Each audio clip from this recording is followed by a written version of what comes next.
everyone, welcome to Brew Jackets. It's a fun Blue Jackets themed podcast. My name is Kevin, and joining me tonight is my co-host Hefty Duck. And we always invite people to come on the show, whether they do come on or don't come on. There's a different story. There's always next time if they don't come on. But anyways, we got a lot of stuff going on in the Blue Jackets world to talk about. The Blue Jackets have played 4 games since our last show, and they took 2 out of 4. Should have been 3 out of 4, but oh well, is what it is. They beat Montreal 4-3 in a shootout. The Blue Jackets then lost to Winnipeg. The Blue Jackets beat the Toronto Maple Leafs 3-2 in overtime, and then they lost to Detroit. But so much positivity, and there's some good stuff in all those games, and we're going to talk about it. And, some bad stuff, too. We're going to talk about that as well. We have, of course, it's Ohio State, Michigan this upcoming Saturday, one of the biggest games, not just in college football, but just for Ohio State and Michigan fans, like, Hefty Duck and I. Go Bucks. We have different Blue Jackets players that have had some fun with the Ohio State-Michigan rivalry. We're going to talk about that. We got some Color Rush jersey matchups in hockey to talk about and so much more. So welcome to the show, everyone. Let's get going. Hell yeah. Welcome in, everybody. I hope everyone can hear me okay and not lagging or anything. I'm coming at you from a different area today. As many of you can see, my background's changed a little bit. Coming at you from work. Just a little plug. I work at Shatterproof Tattoo in New Philly. Look me up, hit me up, come get tattooed. It's a fun time. Yeah, it's just been quite an interesting day for me. So, coming at you a little earlier, coming at you from a different little place here. We got quite a bit to talk about. Some good, some not so good. That's the way she goes. But don't forget to like, subscribe, share, wherever you're watching from. If you're watching from YouTube, hi, Luca67R1E. What's up? How's it going? If YouTube would like to leave a comment, feel free to leave one on Twitter or YouTube. That's totally cool. We take questions. If you want to derail our conversation, feel free. We love it. And ask us some hockey-related things. Absolutely, by all means. But yeah, don't forget to like, subscribe, share. Check out YouTube. Check us out on all these social medias, wherever you're at. Yeah. Easiest way to help support us. So, what do you want to start with here? I like it. Look at this cool Thanksgiving frame. StreamYard gave this like little Thanksgiving stuff to play with, so we're gonna do it. We're doing it. That's pretty dope. Anyways, but all right, that's enough fun with that. But anyways, okay, so of course we'll start off with this. There's been some, some Blue Jackets players that have had some fun with Ohio State, Michigan, and Ohio State, Michigan is playing this upcoming Saturday, the biggest game in college football all year long, especially if you like Ohio State or Michigan. And unfortunately for Ohio State, they've not been very good the last 4 times, and I do not like that at all, and that needs to be better. Hopefully this is the year that Ohio State beats Michigan. So we'll put this, because, look, I got a little graphic I made for it for today. So we have a little, we're going to integrate this with the Blue Jackets because, yes, the Blue Jackets do have some Michigan connections, but we also have a little Ohio State fun with the Blue Jackets as well. So the first things first, to start off, start things off, who remembers when Nick Foligno played for the Blue Jackets and he wore an Ohio State helmet after the Blue Jackets beat the Penguins in 2019, the day before Ohio State, Michigan, which is the last time Ohio State beat Michigan in 2019. But who remembers Who remembers when Nick Foligno wore an Ohio State football helmet after a Blue Jackets win? I remember that, and it was awesome. I couldn't find the picture before the show, but there's also a picture of Josh Anderson when he played for the Blue Jackets, and he had an Ohio State suit on. And like you opened up the suit and it had like Brutus and a bunch of other like Ohio State logos on it, and it was cool. So that's cool. That's cool. So there's that. Now we're going to the other side of the spectrum. Who remembers when Zach Werenski wore a Blue Jackets? I'm sorry. Who remembers when Zach Werenski wore a Michigan suit before a Blue Jackets game? Who remembers this? I remember this. That sure is something else. Yeah. And of course, since we're talking about, a little Ohio State, a little Michigan, then, you can't not talk about the outdoor game that the Blue Jackets just had this past March at Ohio State, which the Blue Jackets played the Detroit Red Wings and beat them 5-3, and it was awesome. Who remembers that? I remember that, and just how fun and how awesome it was. One of the best moments in my life. One of the best hockey games that I have ever been to. Of course, here, a picture from the Blue Jackets outdoor game at Ohio State. Pretty dang cool. One of the best sporting events I've ever been to. Set attendance records for second highest ever attended hockey game with over 94,000 plus people. My brother, he's not much of a hockey guy to begin with, but he was there with me, and even he said that this was cool, that he enjoyed going to it, and it was one of the best sporting events that he's been to. It was just that good. The Blue Jackets outdoor game at Ohio State also set new TV records for most watched outdoor game since 2019. Just that good. So I've said a lot of things, but for now, I'll stop talking and we'll get Hefty Duck in here so he can share a little bit of, Ohio State, Michigan thing with the Blue Jackets connections and whatnot.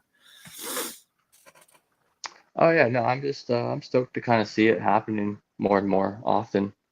I don't really have, I guess, too much to say on it, but I love the outdoor game and all that. That was great. It was true. It's very true. Very true.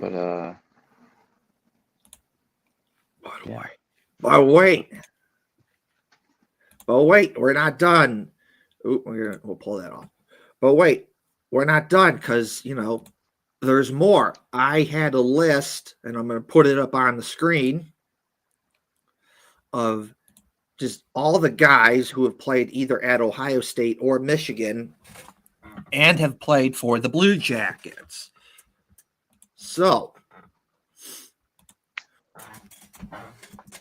I'm gonna look this up. We're gonna put this up on the screen because it's a pretty good list. You got some good representation from either school. So obviously we know about the Michigan guys, you like Adam Fantilli and Zach Werenski and Kent Johnson, Jack Johnson, Nick Blankenberg, Sean Hunwick, Tyler Mott, and then let's see, RJ Umberger. He's played for Ohio State and the Blue Jackets. You got Ryan DeZingle. So we'll put this up. We're going to put this up on the screen because I have the full list right here. So the full list of guys who played at Ohio State and Michigan and then have gone on to play for the Blue Jackets. We'll zoom in on this so you can see it. Well, maybe one more here. So, Ohio State players that have played for the Blue Jackets: Zach Dalpe, Carson Meyer, Ryan DeZingle, R.J. Umberger. Michigan players that have played for the Blue Jackets: Sean Hunwick, Tyler Mott, Gavin Brindley, Kent Johnson, Nick Blankenberg, Adam Fantilli, Jack Johnson, Zach Wierenski. Blue Jackets have connections to both Ohio State and Michigan. So, yes, there's lots of little connections that Ohio State and Michigan have to the Blue Jackets, as both schools have sent players that eventually have played for the Blue Jackets. Yeah, it's too bad we lost Gavin Brindley. I really wanted to see how he played out there with Fantilli, but alas, got a pretty good player for him. Yeah. Charlie Coyle and Miles Wood, that's been a real game changer for the Blue Jackets in terms, third line, fourth line, even heat minutes, and even Wood looks even better on the second line right now. So in the end, it's what the Blue Jackets needed right now. Their third and fourth line was a weak spot. They needed someone that can play that. That was Miles Wood and Charlie Coyle. And, Gavin Brindley, I think he would have been a good player for the Blue Jackets, but it's just not where the Blue Jackets are right now. So trade him off to where he can play somewhere else and get a better opportunity. And the Blue Jackets get something better out of that. Yeah. I get that. So, let's see here. I think that is, for now. I have some more to share later, but for now, we're going to hold off on that because we'll have one more thing and then we'll get to the games.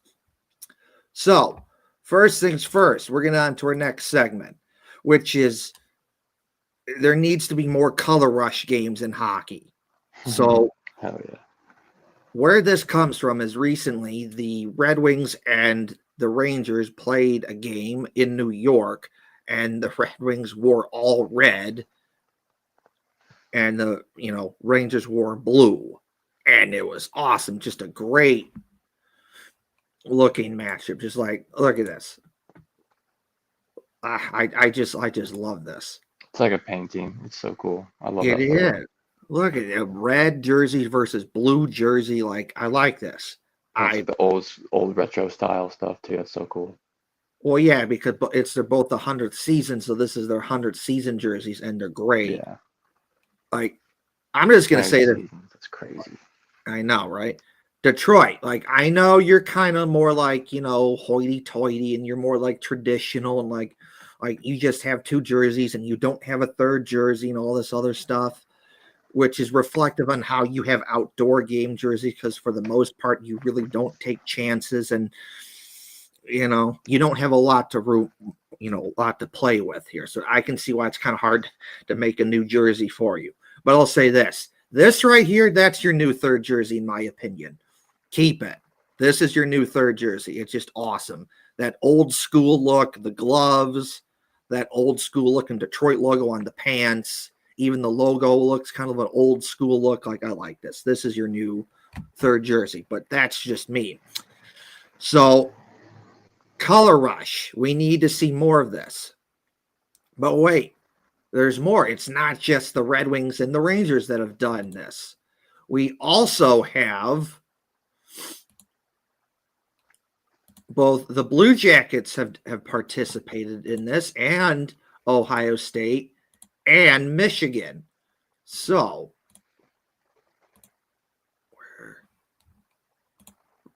where I guess I'm gonna have to pull it. I'm gonna have to pull this up for a sec. Bear with me here. This is what you get. It would have been neat if they would have had the color rush at the for the outdoor game, but I also kind of understand why they didn't too, because the red team being Michigan is kind of it's just a little odd. Yeah. So, first things first. Look, there's Ohio State playing Michigan, and we got Ohio State wearing red and Michigan wearing yellow, and it looks awesome. And I want more of this. More. Go have fun in hockey. More. Do more of this. This just looks awesome. Wait, there's more because the Blue Jackets participated in a Color Rush game during the 2020-2021 season where the Blue Jackets wore blue and Nashville wore yellow, and this looks awesome. So more Color Rush. That's what I want. So anything to say about this, Hefty Duck? No, this is dope. I'd love to see it more too. Because, I mean, I understand that. Well, okay, so last night it was actually broadcast on local local channels for me. The Cleveland Monsters did a Cleveland Barons night. Yeah. And that was pretty cool because they had like the old. I was confused at first because I saw on the ice, in the middle, it had the logo for the Monsters. So it's a home game, obviously. But then they were wearing white, and I was a little bit like, wait, what? Because that changed. At one point, back when the Barons were a thing, and back in the early days of the NHL, I think it's flip-flopped back and forth like once or twice now. But the ice is white. Why do you want a bunch of white jerseys out there? Get all the color out there. You gotta be able to tell who's who a little easier. No, I love it. Big fan. No, but that is not all. That's not the only Color Rush matchup that has happened, because this past Saturday, Penn State played Minnesota, and we'll put this up. We're going to save this for later. It's a Jackson Smith goal. Blue Jackets prospect Jackson Smith, who scored a goal. We're not going to play the video yet, but this is what we'll do, a little teaser. Like, look at this. Another Color Rush matchup. We have Penn State in blue and the Gophers in yellow, and I just love this. It's pretty dope. Reminds me of the Nashville CBJ game, too. The yellow and blue. That's right. It's right here, just like this one right here, but right there. So I guess to finish this one off here, more Color Rush. I want more fun. Do more Color Rush, Blue Jackets. Do more, and just hockey in general. Do more Color Rush, because that's fun. Now you do like a blue versus a yellow, a blue versus a red, blue versus green, whatever. Make it happen. Have fun. More Color Rush. So, anything else to say here, Hefty Duck? Nah, just I'm a fan. All right, then. So, all right, we're going to get to, the games now. So the Blue Jackets have played 4 games since our last show. The first game we're going to talk about is their game against Montreal. The Blue Jackets beat Montreal 4-3 in a shootout. That was very close to being a 9 out of 10 game for me. Why? Then it gets bumped down to a 7 out of 10 because the Blue Jackets were winning 3-1 and they blow it and it goes to a shootout, but the Blue Jackets win. So that's why it's 7 out of 10. But before we get there, I thought overall pretty good game for the Blue Jackets. First period was a good period for the Blue Jackets. Definitely one of the better periods they played all season long. They get a goal there to take the 1-0 lead in the first period. Could have been more. They had some chances, couldn't put it away. You were looking at a possibility where that could have been, 2, 3, 4, nothing after one period. So that's just how, but it didn't work out like that. Still a good period by the Blue Jackets.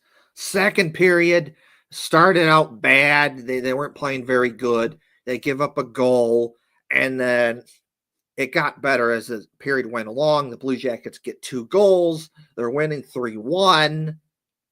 You go into the third period, you're up 3-1. You're feeling pretty good about yourself. Third period, you starts out pretty good. You're playing pretty good. You have some chances to score to make it 4-1. It doesn't work out like that. and then it just kind of went down the pooper. It just kind of went down the pooper after that. Ugh. And for whatever reason, the Blue Jackets just decided to not, play a full 60 or play defense. It was just for a good chunk of the third period. It was just not good. All right, there we go. Can you hear me? Yeah. So, not good at all. So, Montreal ties it, and it's just because the 2 goals happen because you don't get it out. It's kind of a half-assed attempt where, instead of just getting that puck and just getting it out of there, you just a little And and when you do that, 9 times out of 10, it doesn't get out. It gets picked off, and it stays in your defensive zone. And that's what happened. They get scored on twice because they don't get it out. And it's 3-3. The overtime period that the Blue Jackets played was god-awful. That was one of the worst overtime periods I've seen the Blue Jackets do ever. It's just 9 times out of 10, Montreal dominated the overtime period. They were getting the chances. And then towards the end, it did get a little bit better. The Blue Jackets had some chances, but they didn't score. Jack Greaves made some big saves to keep the Blue Jackets in the game. But Ivan Provorov, I like you, but you had a wide open chance in overtime to score. And instead of shooting it, you tried passing it to Fantilli, and it gets picked off, and it went the other way. Luckily, it didn't hurt the Blue Jackets. Jack Greaves makes some saves. It's fine. But me personally, overtime is one of those things like if you get a chance to shoot, you got to shoot. Got to shoot. Because teams are getting better at playing 3-on-3 defensively, and you're not seeing as much chances anymore. So if you get a chance to shoot, shoot. Got to put it away. They didn't, but that's okay, because you know why? It goes to the shootout, and the Blue Jackets, who for some reason are apparently really good in shootouts because they win the shootout, they get a big goal from Kirill Marchenko. Jack Greaves makes some big saves. The Blue Jackets win the game. They get the shootout. It's all good. It's all good. The last 11 shootouts, the Blue Jackets are 9-2. Ridiculously good. So that's so awesome. Not to mention automatic Kirill Marchenko. Oh God, he is so automatic. Good. Oh my God. Absolutely. I mean, he's 4 for 4 this season, and then even before that, he's like 8 for 12. So ridiculously good. So it's like, hey man, I'm in the shootout. I need a goal. Who can I count on? Oh, Kirill Marchenko, go get me a goal. And he does it because he's just so good. So that was going to be a 9 out of 10 game for me, but it goes down to 7 out of 10 because, third period wasn't exactly the greatest. The overtime period was awful. You do give up a goal there in the shootout, so I got to ding you there. But overall, pretty good game there, 7 out of 10. Yeah, I'd have to agree with you there. Pretty good overall, but then the brain farts, the constant brain farts. That's what we've been saying the exact same things for the last few weeks, and I say it every week. I feel like a broken record, but what's up with these late third period blown leads? Why is there so many ties this year? And then then it goes from a tie to OT. Luckily, the shootouts have been great. Yeah. I mean, Jack Greaves has been doing awesome. So I can't complain there. But, yeah, overall, this game to me, they always keep you on the edge of your seat, but not really in the best ways. And, what do you think? Is there a little bit of a rivalry forming between the Canadians now and the Blue Jackets? Because, it's give me a minute. Because they were so close there last season to getting into the playoffs and whatnot. Yeah. I think we could see this getting a little heated here. Give me 1 minute, Kevin. I'll be right back. All right. There's probably something to that, Hefty Duck. I'm not saying it's super big, but I think there's something to that because I really do think if you look at where did this start, is because when Patrick Laine made those really stupid, idiotic, ridiculous nonsense comments about they don't want to win and all that other junk Yeah. when that wasn't even close to being true, because we've talked about this before, but it's like if they didn't care about winning, then why did they go out and get, Patrick Laine? Why did they go out and trade Oliver Bjorkstrand so they can fit you under the cap? Why did the Blue Jackets go out and get Eric Branson? Why did they go out and get Johnny Gaudreau?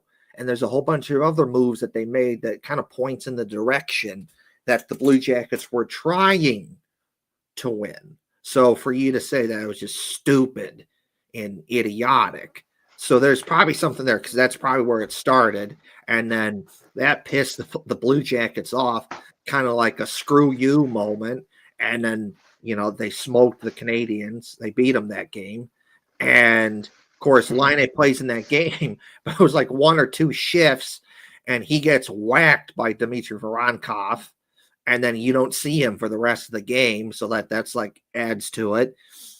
And then there's a fighting for the last playoff spot between the Blue Jackets and the Canadians, that adds something to it. And interesting enough, back in 2019, it was the Blue Jackets and the Canadians fighting for that last playoff spot, and the Blue Jackets got it. So that, a little bit of both. So it's probably something there. And then I think there is a little extra like screw you, I don't like you sort of thing, because if you've seen some of the comments on Twitter from some Montreal fans towards the Blue Jackets, it's god awful. Like very rude things, and like, what are you doing here? Like, why would you say such a thing? Especially towards Johnny Gaudreau. Some of the I'm just speaking in generalities here, but some of it's just like, oh God, that is awful. Like, what are you doing here? Like, you don't need to say that. So honestly, I'm not saying it's like super big thing, but I think there's probably something. There's a little something there. Yeah.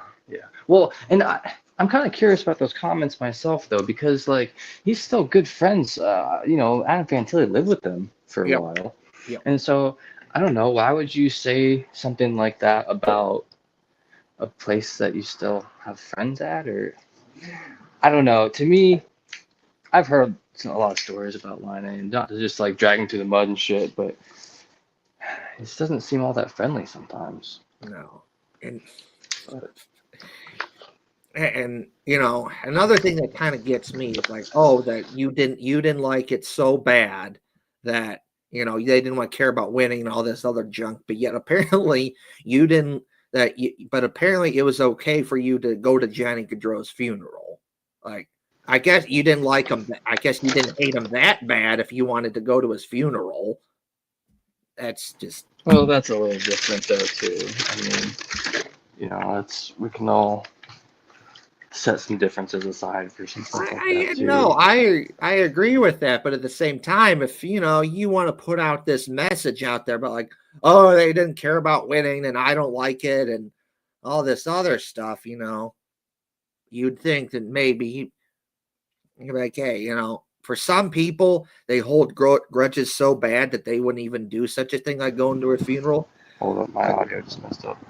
But he actually went to the funeral, so it's good on him. But I just kind of think it's interesting. So apparently you didn't not like him that much if you're going to the Johnny Gaudreau funeral to pay respects, but that's besides the point. So there probably is something there, Hefty Duck, to this whole Blue Jackets Montreal thing. Not like super big, but there's something there, So that's that. On to the next game. The Blue Jackets played the Winnipeg Jets, and this is a 2 out of 10 game for me. It's just not very good. And the reason for that is that for most of that game, you played terrible. there is a 2 out of 10, so there is stuff I liked about it. You do get 2 goals there, so that's good. I like that.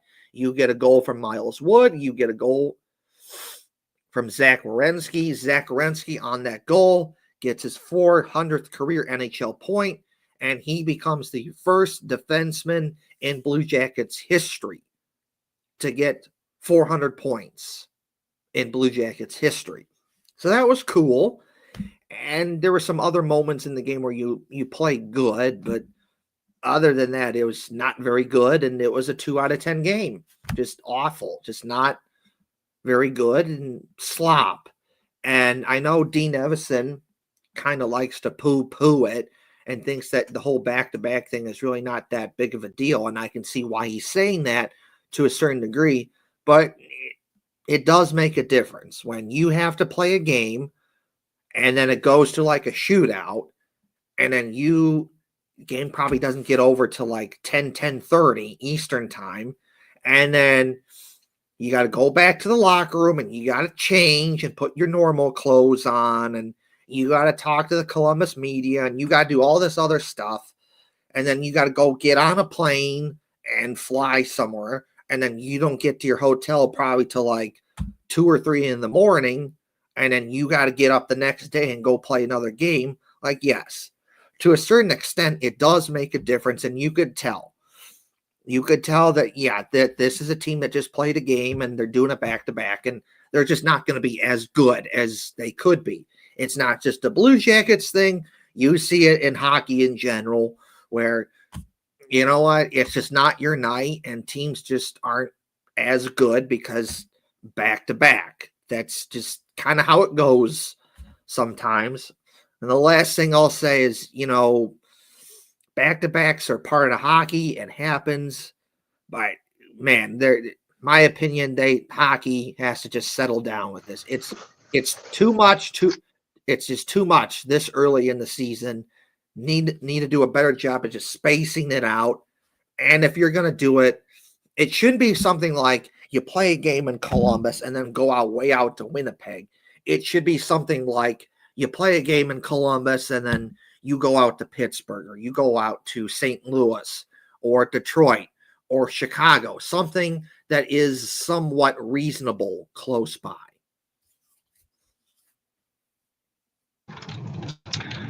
Yeah, I don't know. I don't know how much like control a team itself has over scheduling, if they can like help that or anything. I mean, that's just how it's gonna be sometimes, I guess. But you'd think that they would get a little smarter. I have heard, to help kind of combat this, that teams stopped traveling late. Like, they'll go sleep and then get up early, and supposedly that helps. Getting up early helps a team out better than staying up late and like traveling late or something like that. That's just something I was reading on Twitter and whatnot. But yeah, overall, this was a pretty awful game. Whether it was the second for a back-to-back or not, that was just some shit play. Rough to see Elvis get shelled like that too. But what are you gonna do when there's no defense in front of you at all? No. And I don't know. I know Dean Emerson said he wasn't bothered by it. But I mean, of course he's gonna say that. He doesn't want to like him, say like, oh yeah, our conditioning sucks or something like that. And I don't know if it affects him really that much, but Boone's been out of the lineup too. And sometimes that veteran leadership, I think it's going to be falling on Sean Monahan now, for the most part, for that like real veteran leadership. Because Goodbranson's out too. Yeah. Once again, we have the 2 veteran leaders out. I don't know if that would help at all in that situation, but it's Winnipeg's a playoff team. They're a playoff contender. That's what they're going to go for this year, and this is what we're watching the Blue Jackets go up against. And so that's, same thing earlier in the year. I think when they were up against, New Jersey, was it? Yep. And, you're watching a fringe playoff team against a playoff team. And right now, the NHL is about as even as it's ever been. Like, the people at top are high up top, people at bottom are low at bottom. Everyone in between is a little bit closer. But then you see stuff like this happen, and it's like, is it really? You know? Yeah, I don't know. 2 out of 10, and realistically, it's only because they scored. Yeah, that's true. It's very true. All right. On to the next game. The Blue Jackets beat the Toronto Maple Leafs 3-2 in overtime. And that was an 8 out of 10 for me. Overall, pretty good game there that the Blue Jackets played. You know, first period, good. It was evenly matched between both Blue Jackets and Toronto. Both had some good chances to score. It couldn't, but neither team could get it done from a scoring perspective in the first period. Second period, Blue Jackets playing pretty good. They get a 2-0 lead. They go into the third period up 2-0, and you think Adam Fantilli gets the first. He thinks he has the first goal of the game in the second period because he shoots it and it goes into the net. But no, it goes to Dmitry Voronkov because, well, Dmitry Voronkov is really big. He's 6'5", 230, and when he stands in front of the net, he takes up a lot of space. And because of that, he's going to get some goals that other people are not going to get, whether that be, a garbage goal right in front of the net where he just jams it in, or a deflection of some kind off the stick or some other, part of his body. And that's what happened, is because Dmitry Voronkov is a big guy, 6'5", 230 in front of the net. When Adam Fantilli shoots the puck bounces off his pants and goes into the net. So goal for Dmitry Voronkov. Adam Fantilli gets the second goal of the period for the Blue Jackets, and this one, it's an Adam Fantilli goal, no doubt about it. And it really just kind of comes down to this. It's kind of a lazy play by Toronto, is that they get the puck out, but not all the way out, and they're doing a line change, and then Zach Werenski sees this, and then he just kind of quickly fires the puck back up to Blue Jackets player. They skated into the offensive zone. Adam Fantilli gets it, and then he shoots and scores. And it was an awesome goal by Fantilli because he's using the defenseman as a screen. He shoots between the defenseman's legs, and then the puck pings off the goalpost and goes in.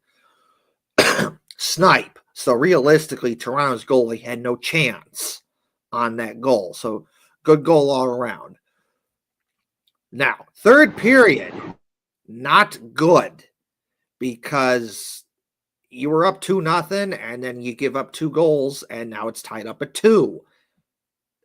No, just not good.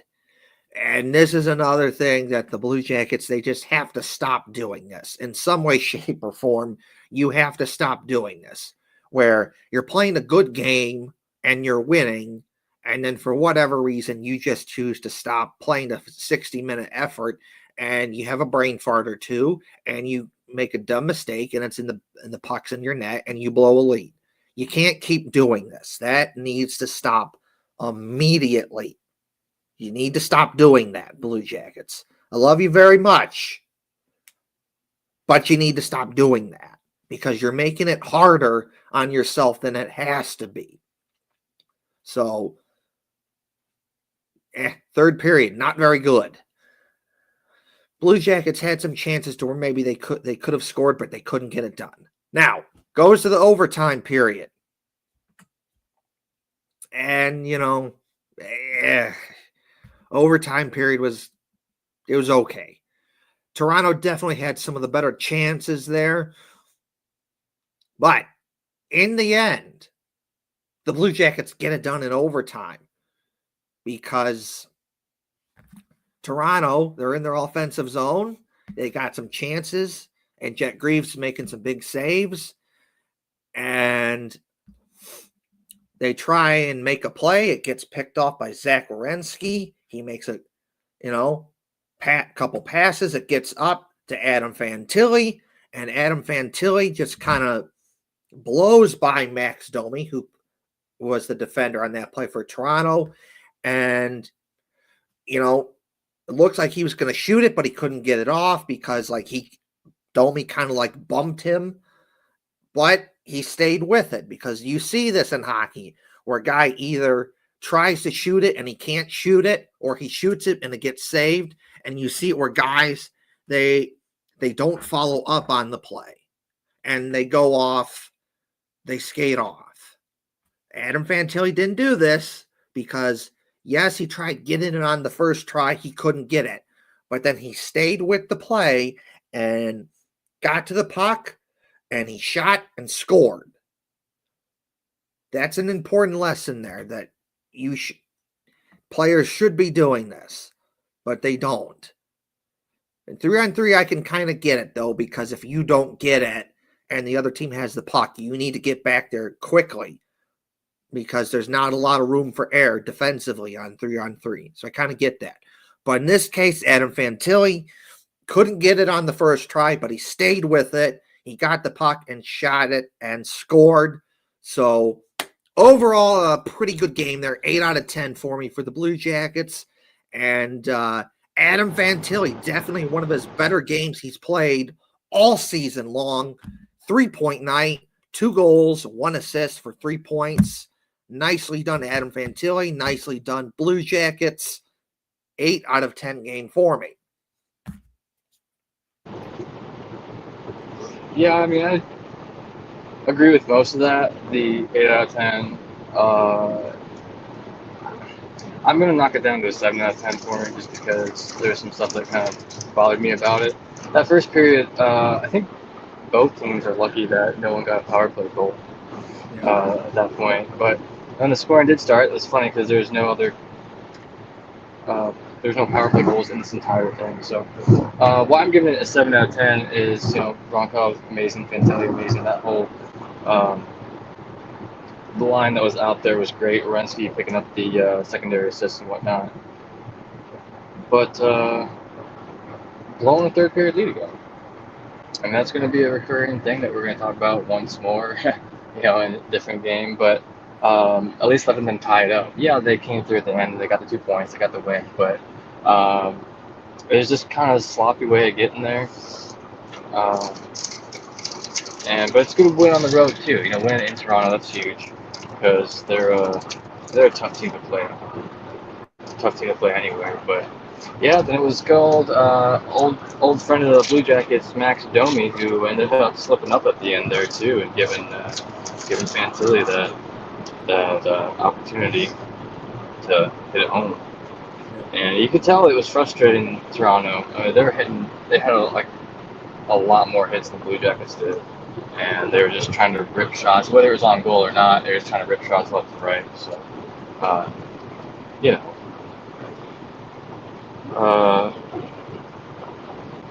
just a good game overall. But yeah, I'll give it a 7 out of 10. Fair enough. And interesting enough, Adam Fantilli apparently likes playing against Toronto. For some apparent reason, he has had big moments against Toronto. Starting back to his first season, when the Blue Jackets are playing Toronto in Columbus and they're down 5-4. It's in the third period, kind of late in the game. And Fantilli got a goal to tie it up at 5. And, of course, the Blue Jackets would eventually win that game 6-5 in overtime thanks to a Johnny Gaudreau overtime winner. But it's not just that Adam Fantilli scored a goal to tie it. It's how he did it, which is he got the puck towards the Blue Jackets defensive zone, and he just skated through the entire Toronto's defense, and just cooked them, just destroyed them. And once he skated through the entire Toronto defense, he shot and scored, and it was a big-time moment. Well, we fast forward to last season. The Blue Jackets are in Toronto, and the Blue Jackets get a big win there. And what do you know? Adam Fantilli gets a hat trick there. Outstanding game, definitely one of his better games he's played with the Blue Jackets, and it was awesome. Now, fast forward to this season, where again the Blue Jackets are in Toronto, and Adam Fantilli has another big moment against the Maple Leafs, where Adam Fantilli has a 3-point night for 2 goals, 1 assist for 3 points, including the game-winning goal in overtime. So overall, pretty good. Now, this has music in it, so I'm not going to play the music, but the NHL posted this cool video, a little montage of what Adam Fantilli has done, in 2 different games against the Maple Leafs in Toronto.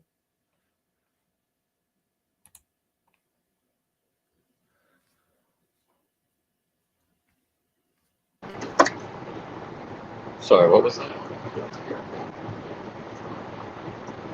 Well, we're just showing a little video of what Adam Fantilli has done in Toronto that the NHL posted. It is up on the. It should be up on the screen. I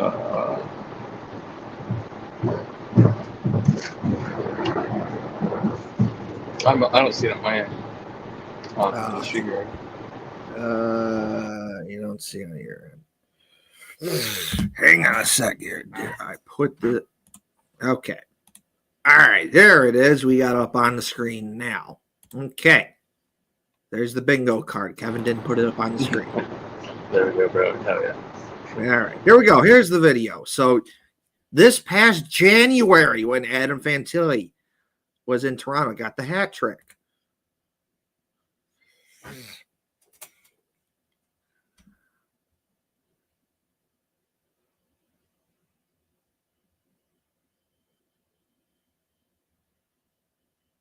And now, this past November 20th, when he got his 3-point night, 2 goals for 1 assist for 3 points.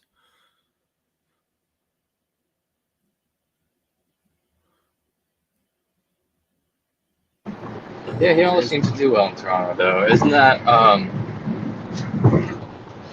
guess hometown?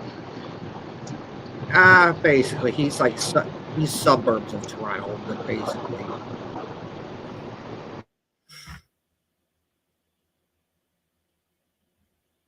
So there you go. This is a little video that the NHL has made, showing just big moments that Adam Fantilli has had in Toronto against the Maple Leafs. So, you got anything to say about this, Hefty Duck?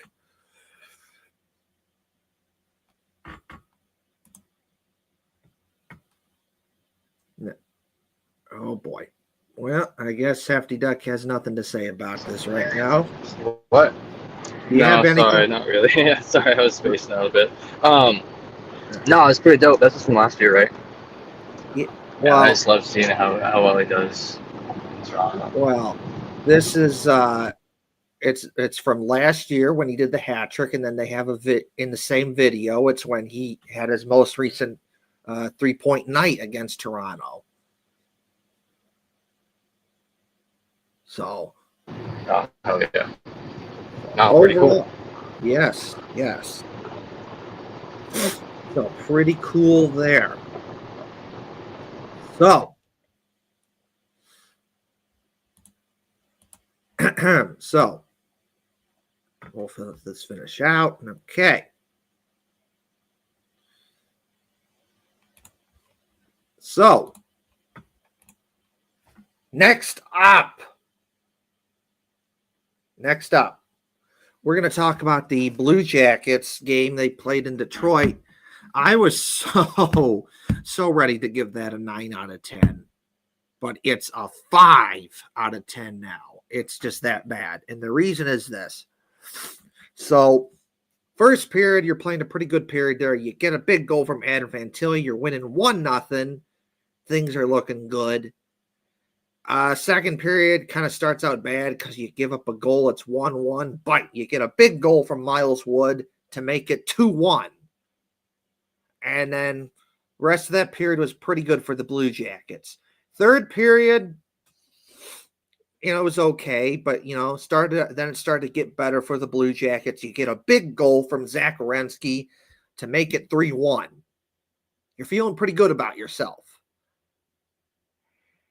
And that was the end of that. Everything else was stupid and idiotic nonsense, and it's ridiculous, and I hate it because the Blue Jackets just, for whatever reason, just decided to flush it down the toilet.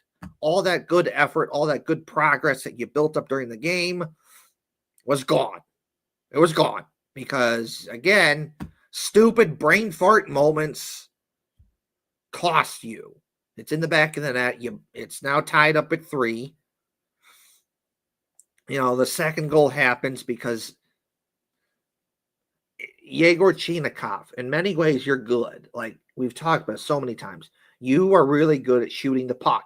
You have a really good shot that very few other people on the Blue Jackets have. You can score goals that other people on the Blue Jackets can't. This past season, you started out really good, 7 games. Your first 14 games are 7 goals, playing really good on the first line with Dmitry Voronkov and Sean Monahan. But there's times where you kind of have a little brain fart moment there defensively where you probably make a play that you shouldn't make it, but you do it anyways, and it costs the Blue Jackets, and it's in the back of the net.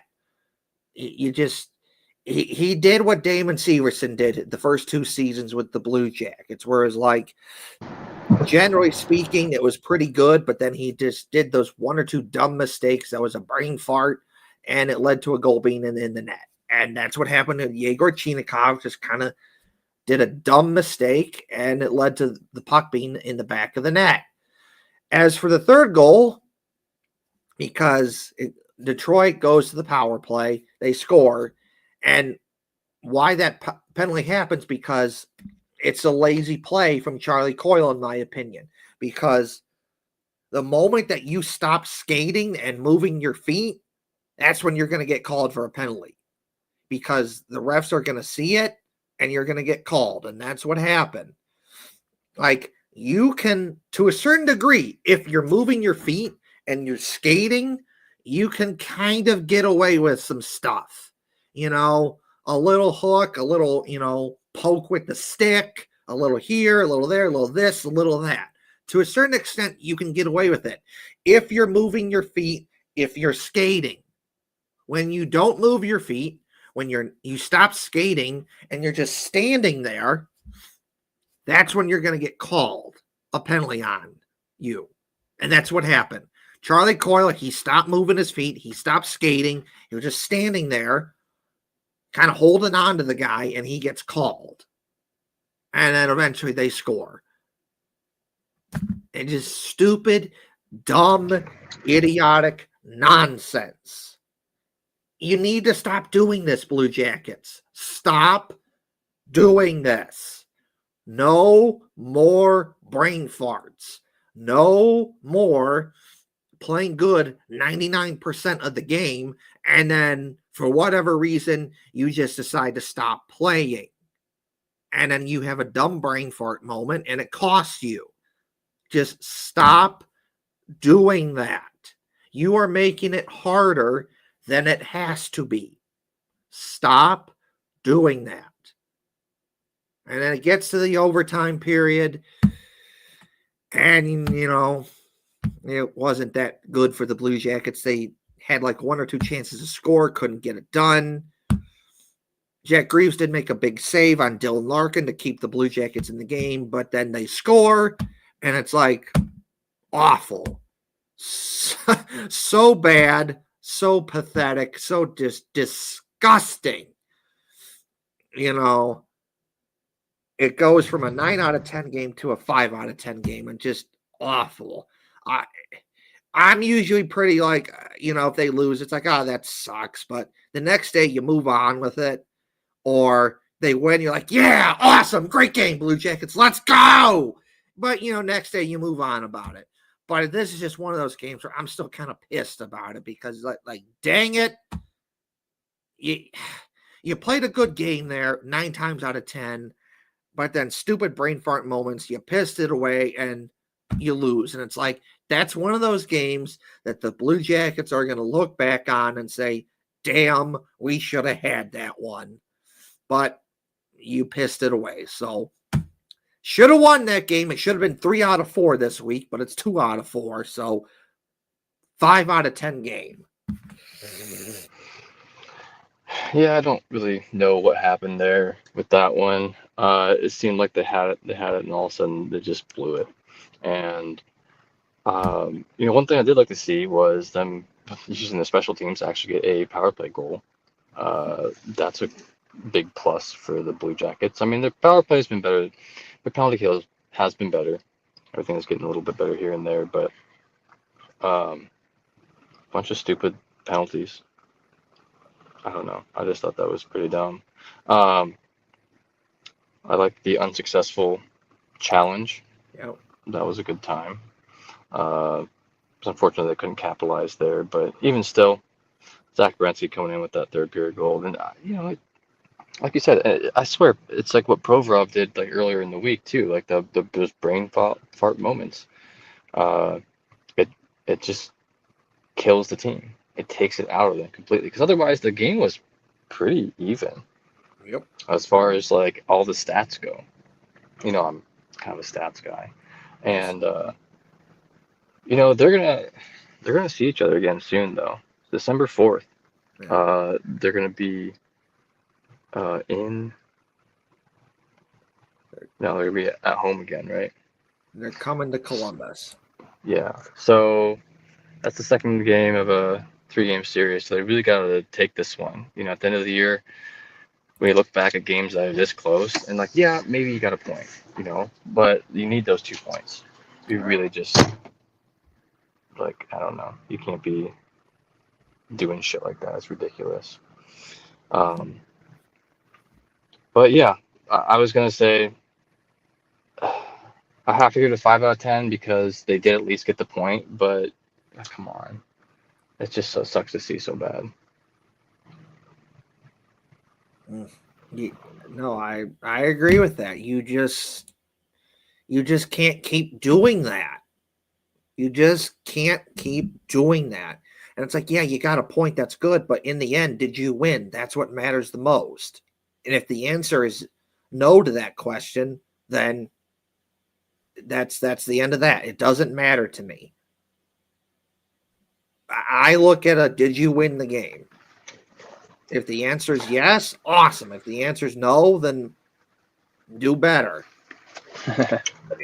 Yeah. Because you don't want to lose, but it happens. But I'm more likely to accept it if you played a good game and you know what, the other team was just better that day. It is what it is.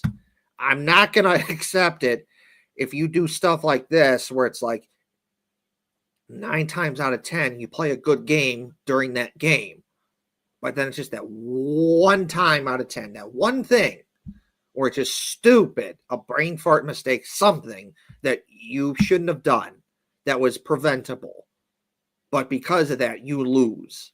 I'm not going to accept that you can't keep doing this. You just can't keep doing this. It needs to stop immediately. Because, look, this past season, the Blue Jackets, they did way better than expected. They were not expected to be that good. They were supposed to be a team that was a lottery team, picking top 5. They didn't do that. They had picks 13 and 20, and they just missed out by 1 point, 1 game. And had you won some of those games that you let slip away, you would be in.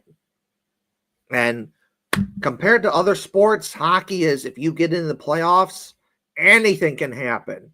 You can get knocked out quickly, or you can make a nice run to the Stanley Cup final, because that's what it is. Win and get in. Anything can happen. And maybe we're talking about that with the Blue Jackets had they won one of those games, but they didn't. And if if the Blue Jackets are in a similar spot like they were this past season, where they're one of those teams being competitive and fighting for a playoff spot, you hope they get in this time. And you hope that they get in and that they don't miss the playoffs. But if they do miss the playoffs, I would rather it be, you know what? They gave a good effort. At least they tried. Maybe next season. Instead of, well, good job, Blue Jackets. You did way better than expected, but you should have been in there because you pissed away an opportunity or two, a game that you should have had. Because that's where they are right now. They're one of those teams that's competitive, and I could see them fighting for a playoff spot. But if they don't get in, it's because they've pissed away some of these opportunities that where they played a good game and should have won, but didn't. So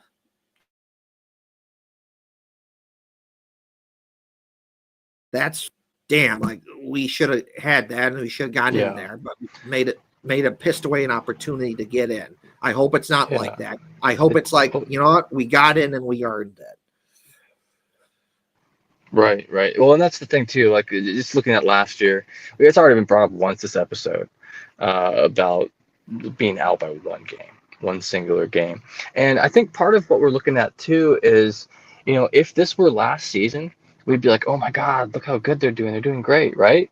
Yep. But they created some expectations last season, and that's what kind of what we're looking at now is like, okay, so we expect them to do this, and maybe here and there they're falling. Like, I don't know. It was much easier to impress when you have those kind of expectations. But also, I mentioned it earlier in the show too. The entire NHL is very even. It's getting good.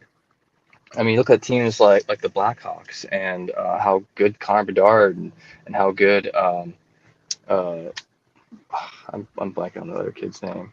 From the Sharks. Celebrini, yeah, how good he's doing. Like, they are doing really well. And honestly, too, so we were talking about this a little earlier, a couple of shows ago or whatever, about waiting for like Kent Johnson and Adam Fantilli to like start heating up.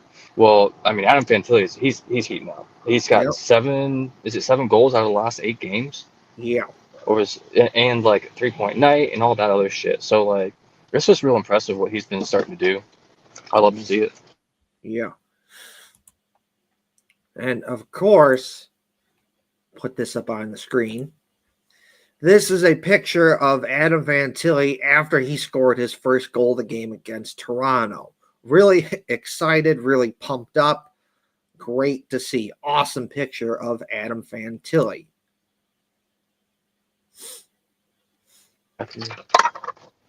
Yeah, I'd love to see him do the celebration again. That was pretty fantastic. I always loved Fantilli and KJ's celebrations too. They're just awesome. I crack my shit.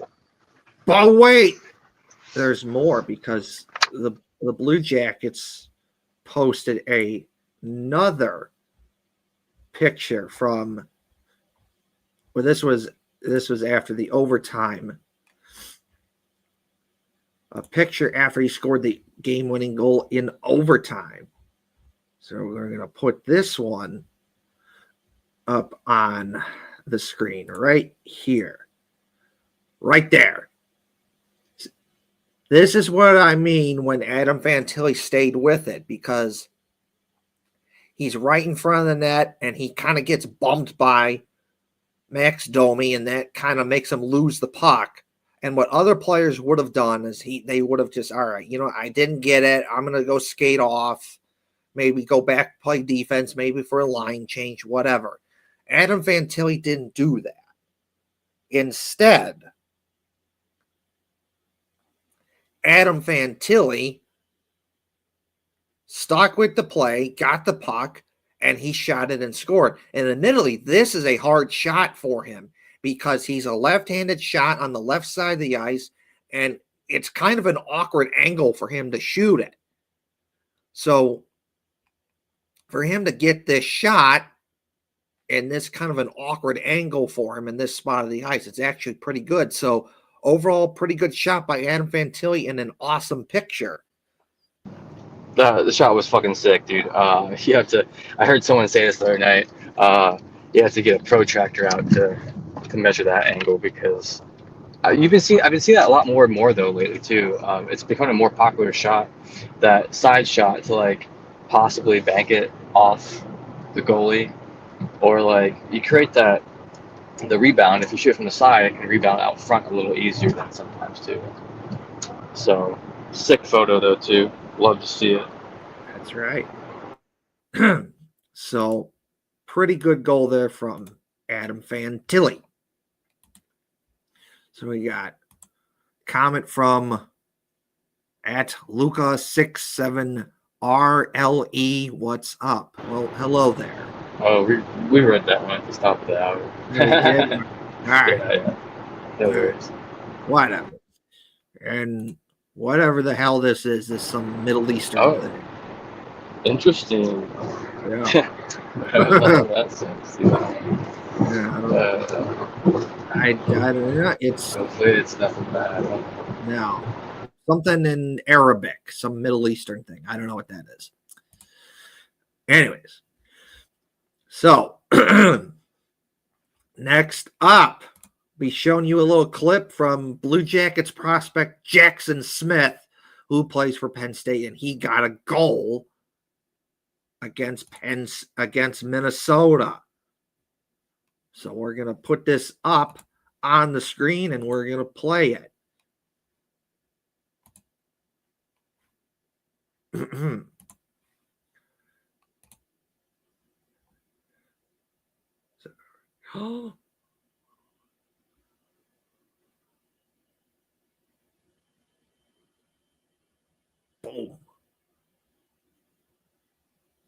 Perfect play here by Penn State because you get good passing up top, a little good puck movement, and then you get it over to Jackson Smith for a quick kind of like one-timer. And it's a left-handed shot on the right side of the ice, so that's what you want in that situation, and it's a good goal. He just blows it past the goalie here.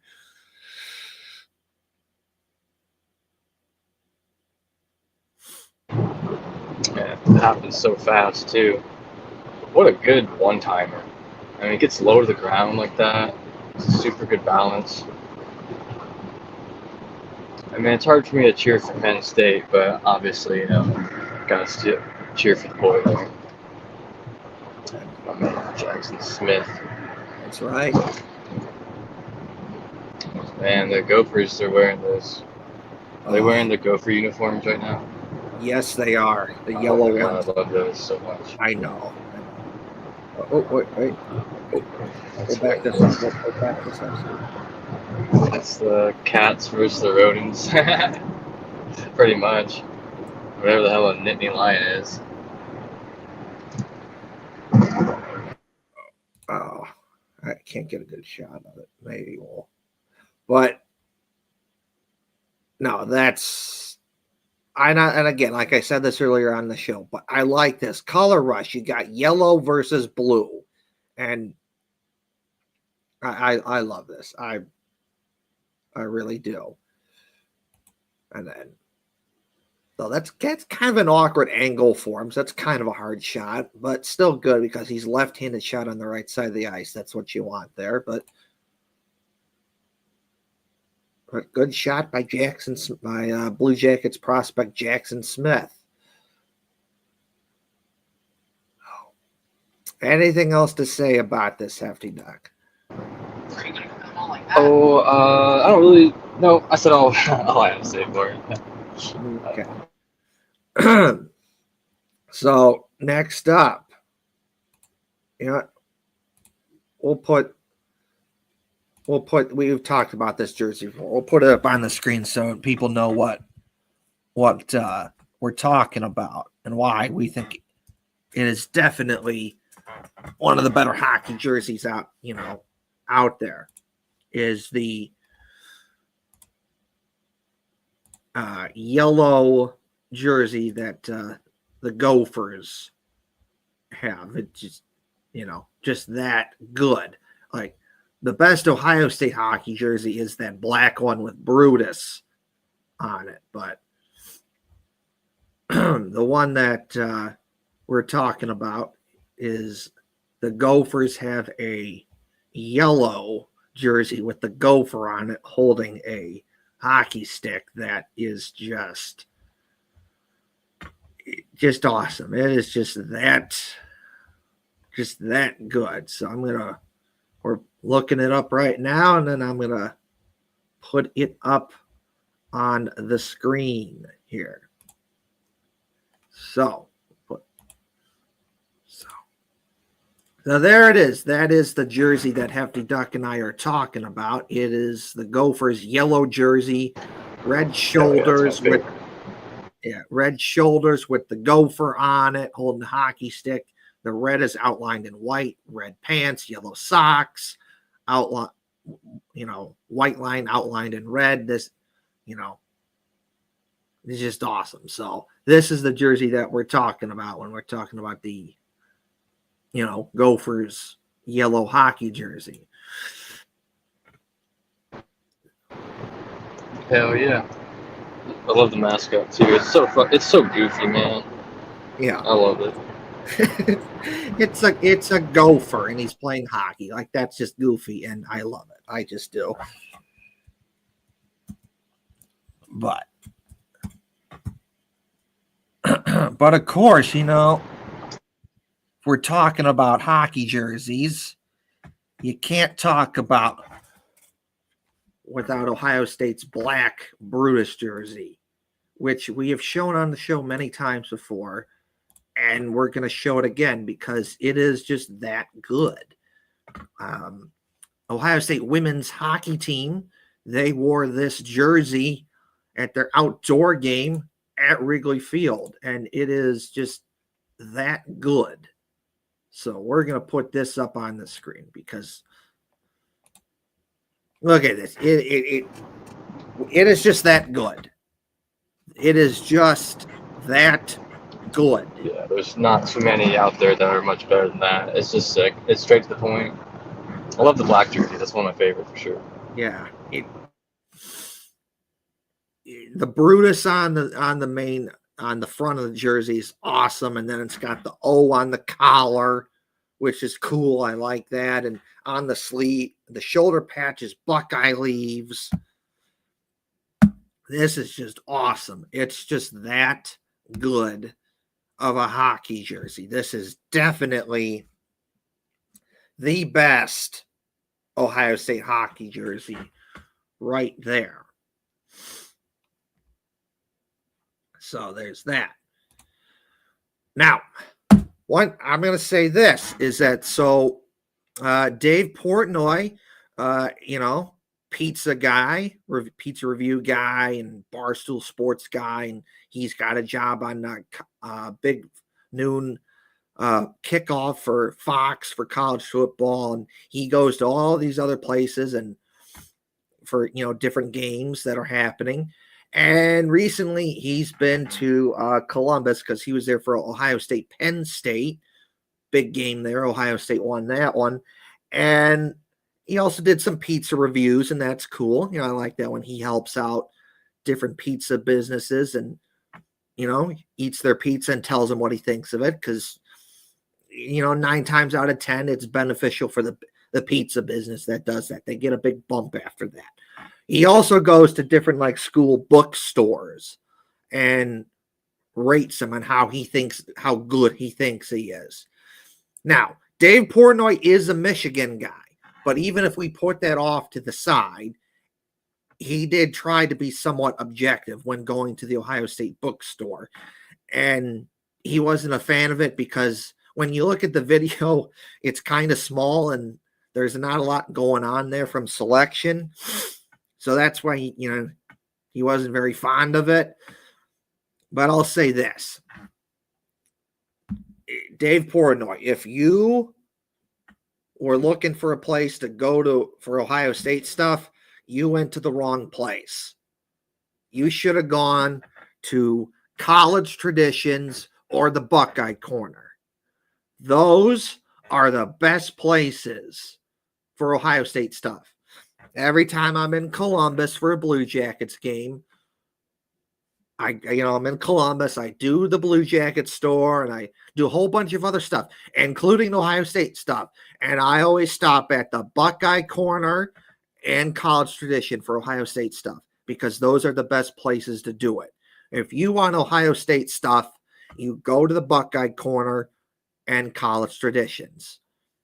So that's, you should, if you were looking for like a good place to get Ohio State stuff, Dave Portnoy, you should have went to the Buckeye Corner and College Traditions. And, while we're at it, you keep coming back to Columbus for, Ohio State stuff, which I get it, but you should come to Columbus for a Blue Jackets game. Way better, in my opinion. And also, support your fellow Michigan alumni, Zach Werenski, Adam Fantilli, Kent Johnson. You like coming to Columbus and you like doing Ohio State stuff there and you take shots at Ohio State because you're a Michigan guy. I get it, but you want to know a more productive way to use that cheering on Michigan energy? Go to a Blue Jackets game. Support your fellow Michigan alumni, Zach Werenski, Adam Fantilli, Kent Johnson. That is a more productive way to using that cheer on Michigan energy in Columbus than taking a shot at Ohio State. So go to a Blue Jackets game, Dave Portnoy, and support your fellow Michigan men. Zach Werenski, so Adam Fantilli, Kent Johnson. When he's in town, do you know what pizza places he's visited in town? Is he could do Mikey's Late Night Slice? Oh, I'm sorry. I'm sorry. I hit the wrong button. I'm sorry. I didn't mean to do that. Because I want to take this off the screen here. I just forget where he's been at in Columbus. He posts his stuff on Twitter and YouTube. So he's done. I meant like the pizza reviews he does. Yeah, he posts his pizza reviews on like Twitter and his YouTube. Well, all over social media and his YouTube page. Yeah, I know. I know that. I was just wondering if you knew if he had gone anywhere in Columbus when he was to do a review when he was in town.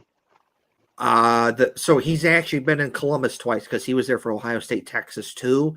And one of them, I looked it up. He was like literally 4 or 5 minutes from the Blue Jackets. I meant like pizza plate. Yeah, no, yes. Don't worry about it. We can move on. What's the next thing you got here? No, pizza place. There was a pizza place that he was in Columbus that was like 4 or 5 minutes from the Blue Jackets. And then there was another place he went to in Columbus too. Like he does do Columbus, but then people will tell him, oh, you got to go to this place. And it's in the Columbus area, whether it be like Dublin or some other suburb of Columbus. I got you right on. Cool beans. So what else we got left? I might have to get going here before too long. Hey, that's if you gotta go. The show can go on. The show can go on. You got it. Yeah, I got a few minutes here yet. But when I saw that he was like 4 or 5 minutes from the Blue Jackets, I'm like, dude, you're right there. Just come on. Blue Jackets game. Come on. Go say hi to the Blue Jackets. There's more to Columbus than just Ohio State. That's just me though. So anyways. So God damn it. Wrong button. Did not mean to do that.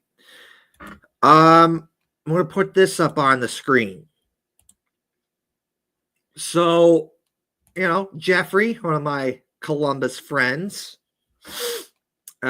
he's been calling out 10 TV because from his perspective and many other people's perspective, they think 10 TV is just basically the Ohio State channel in the Columbus media. And the more and more I think about it, there's probably some truth to that because it keeps popping up. I don't live in Columbus, so I don't get to turn on the TV and see the TV news. But when I keep seeing it pop up again and again and again on social media, there's probably something to it. That, yeah, 10 TV probably the Ohio State channel. And Jeffrey, being the very outspoken person that he is, if he sees something he likes, he's going to call it out. If he sees something that he doesn't like, he's also going to call it out. And he's very outspoken for the things that he believes in, especially on his social media. So he put out a tweet recently calling out 10 TV that got some good traction here that I'm going to talk about. I'm going to put this up on the screen here. First, gotta find it first, because I responded to it as well.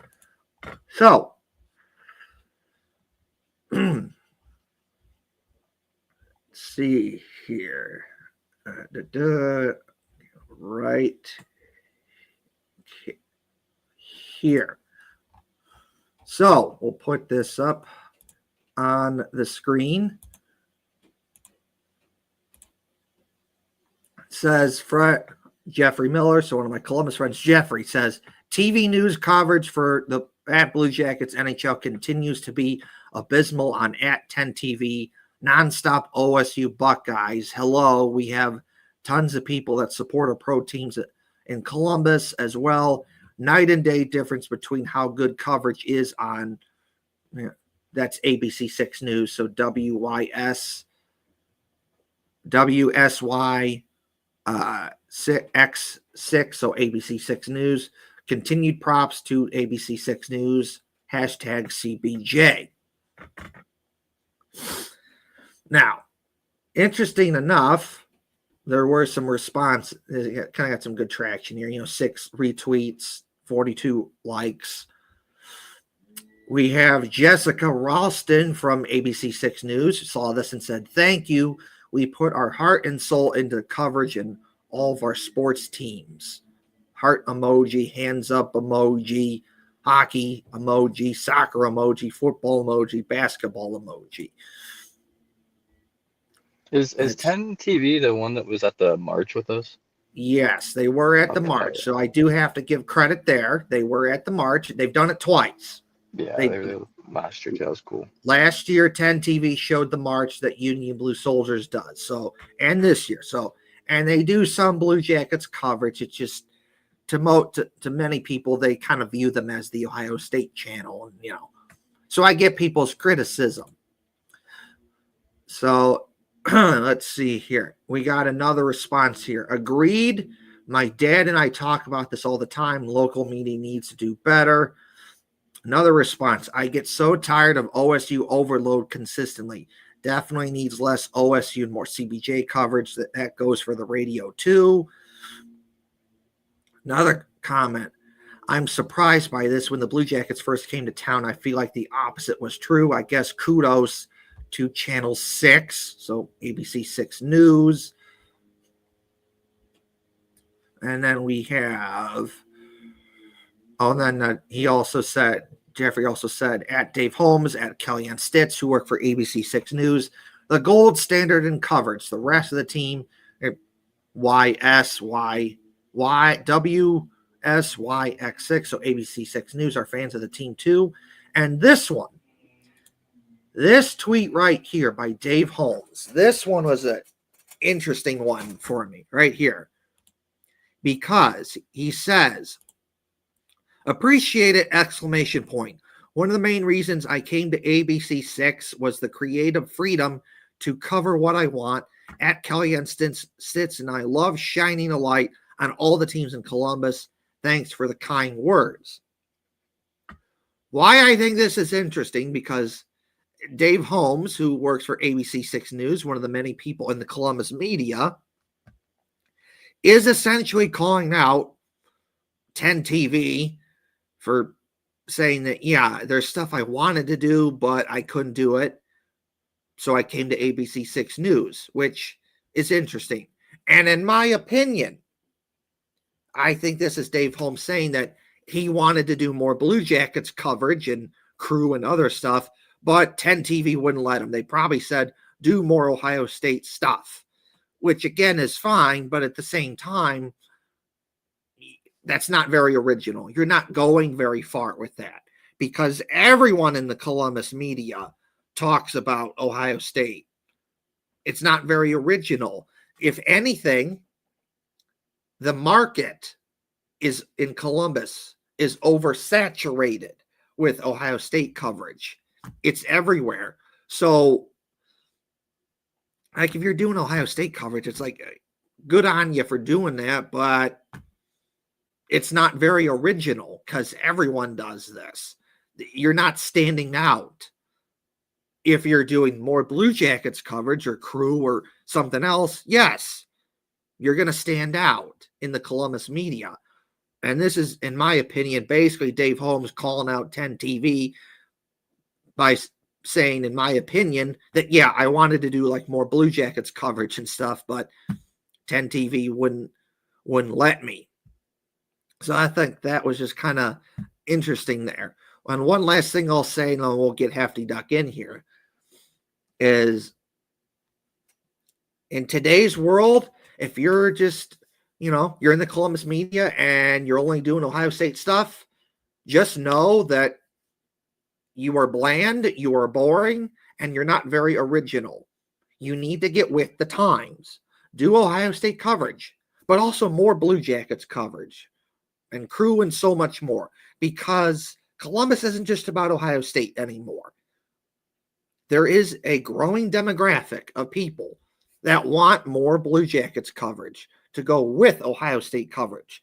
There are people who grew up in a world where they remember going to Blue Jacket games. They remember going to crew games. They remember living in a world where Ohio State wasn't the only game in town. They had options. They didn't just have to do Ohio State. And guess what? Those people are now grown up and they're getting married and they're having kids. Yes, they'll like Ohio State, but also they're going to take them to Blue Jacket games and crew games and so much more. Like, oh, yeah, I remember when my dad took me to a Blue Jackets game. I remember when, my mom took me to a crew game, and now I'm going to take my kids to a Blue Jackets game or a crew game. And then those kids are going to grow up and take their kids to Blue Jackets games and crew games and so much more. We are seeing one of the biggest demographic changes in Columbus, going from just Ohio State town to Blue Jackets, crew, and Clippers. And, Joe Burrow owns a volleyball team here. And we have Columbus is going to get, UFL team. So another professional league for football, the Columbus Aviators, and so much more. I didn't even know that existed. The Aviators? Yes. That's cool. Where do they play at? They got a field they're gonna play where the old Crew Stadium is. But cool. That's cool. But point being, before I wrap, I'll say this and then we'll get Hefty Duck in here. If you're just Ohio State only and you're part of the Columbus media in today's world, just know that's not good enough. That's unacceptable. And if you keep going on this path, in my opinion, the time will come where you will be left behind. And people will be wondering, whatever happened to that guy or that TV channel? Oh, yeah, I remember them. Well, they were too focused on Ohio State, and then eventually they got left behind in the dust because you're catering to a bunch of people, the older generations, that's all they knew, Ohio State. But once they go, if you don't have a more balanced approach, yes, you do Ohio State, but with Blue Jackets and crew and so much more, if you don't do that, you're going to be screwed. You will be done. So it's time to get with the times and do more Blue Jackets coverage and so much more to go with your Ohio State coverage. So that's all I have to say. Hefty Duck will get you in there. Was that music on your end? That's hilarious. Scared the shit out of me. But yeah, no, I'm a big fan of seeing them being covered a little bit more often too. Obviously, as the interest grows, there's gonna be a bit more coverage here and there. Because they notice that people do like it, they do care. It's not just Ohio State anymore.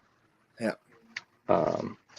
And Kellyanne Stitz has been doing great with it Yep. the last few years actually. Yep. And I'm pretty hyped to shit. I wish that I could get more access to it from where I live. I do live a little bit further north to where they don't really particularly like I don't get those local channels at all, which sucks. But it is nice to see them online and everything like that as well. But yeah, big fan. That's WSYX 6 and News Channel 10 or whatever. Yeah, so it's But 10 cool. Yeah, so 10 TV. 10 TV is the one that kind of gets ripped on for being an Ohio State channel, and Yeah, right on. uh, Well, I ABC, mean that's gonna happen a bit in Columbus too. I mean it just yeah, comes with the territory, but but yeah. but the criticism I've seen that makes sense to me is like, come on, guys, like you're in the Columbus in today's world. It's not saying you can't do Ohio State stuff, but it's like you need to get with the times. The Blue Jackets and are part of Columbus. Like you need to do more. Just you can do your Ohio State stuff. It's fine. We all like Ohio State, but it's like, come on, guys. Like you need to get with the times. More Blue Jackets coverage. Hell yeah, love to see it. Well, hey man, I'm gonna get heading up out of here. I appreciate you taking on the show. Right. Appreciate everyone else for being here. Like, I'll just throw a reminder out in the middle of the show since I'm heading out. Don't forget to like, share, subscribe wherever you're watching from. We appreciate you guys, everyone from Twitter. Big shout out to our audio listeners as well. Don't forget you can listen to our audio anywhere you can find podcasts. And Kevin will say it again at the end, I'm sure. But thank you all very much. Thanks, Kevin. You guys have a good night. Take her away, man. Yes. Later, bro. Okay, so I'm going to cover a couple more things here, and then I'm going to get out of here.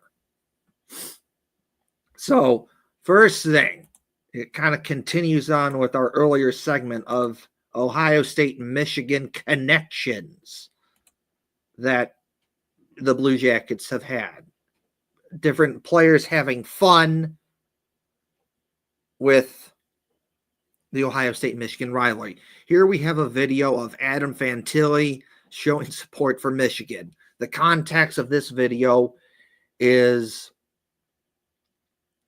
the Blue Jackets winning 5-2, and they beat the Calgary Flames 5-2, and after the game, Adam Fantilli is one of the stars of the game, and then he shows support for Michigan. So we'll play it. Very much. I love Ohio, but go blue tomorrow. Boo. Thank you very much. I love Ohio, but go blue tomorrow. Boo. Thank you very much. I love Ohio, but go blue tomorrow. Boo. Thank you very much.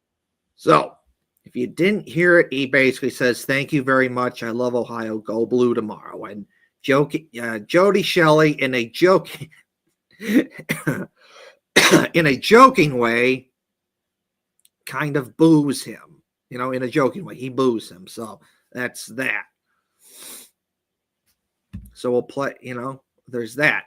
But, 21 Pilots. Of course, 21 Pilots, they're from Ohio, they're from Columbus, and being the stereotypical people from Ohio that they are, they're, big Blue Jackets guys, but they're also big Ohio State people. And so here we have the lead singer of 21 Pilots, Tyler Joseph, at one of their concerts, and Tyler Joseph sees someone wearing a Michigan shirt and being the stereotypical person from Ohio, Tyler Joseph was not very fond of that. So we're going to play the video a couple times to show what was Tyler Joseph's reaction to that.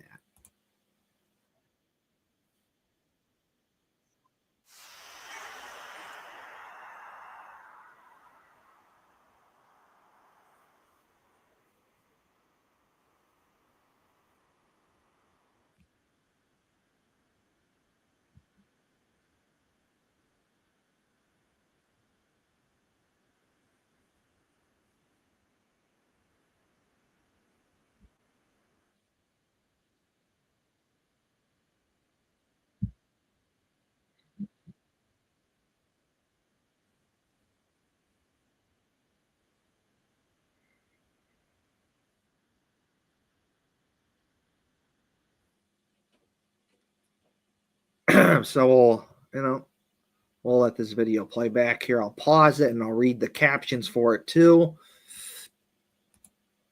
So there's Tyler Joseph, the lead singer of 21 Pilots.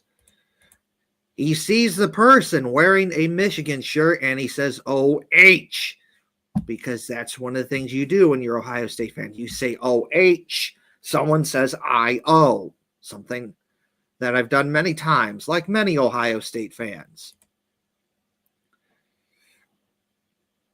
And then Tyler Joe said Ohio. Josh Dunn, the drummer of 21 Pilots, he's giving everyone high fives. And there's Tyler Joseph, sees the shirt. What is this? What are you wearing a Michigan shirt for? And of course, there is the woman wearing a Michigan shirt. And off Tyler Joseph goes. So, overall, pretty funny video there. Oh, and this comment right here, because this is on Instagram, says, "I love that he was so bothered by this shirt that he told the story at the Cleveland show." So he did a show, and so 21 Pilots did a show in Cleveland, and he told a story about how he was, he didn't like the shirt, not very fond. I get it, We're all Ohio people here, we're Ohio State people, and we don't like Michigan and so much more. So I get it. That's funny. Funny video there. And you know what? We got two more things. I'm going to talk. Well, maybe three. Well, probably three. Three more things I'm going to talk about. And I'm going to, get out of here myself. So the first thing is this. I'm going to put this up on the screen here. So David Pagoda from the fourth period, he is one of the many people in the hockey media, the national media to be exact. And this was recently put out. And it says, David Pagoda, R.E. Adam Fantilli negotiations. It sounds like they've been discussed. They've been in discussions back and forth and trying to get something locked in here. It certainly sounds like Fantilli is a priority with respect to the pecking order in Columbus. And that makes sense because there's contracts that are coming up pretty quick here that the Blue Jackets are going to need to do, and people wonder about it.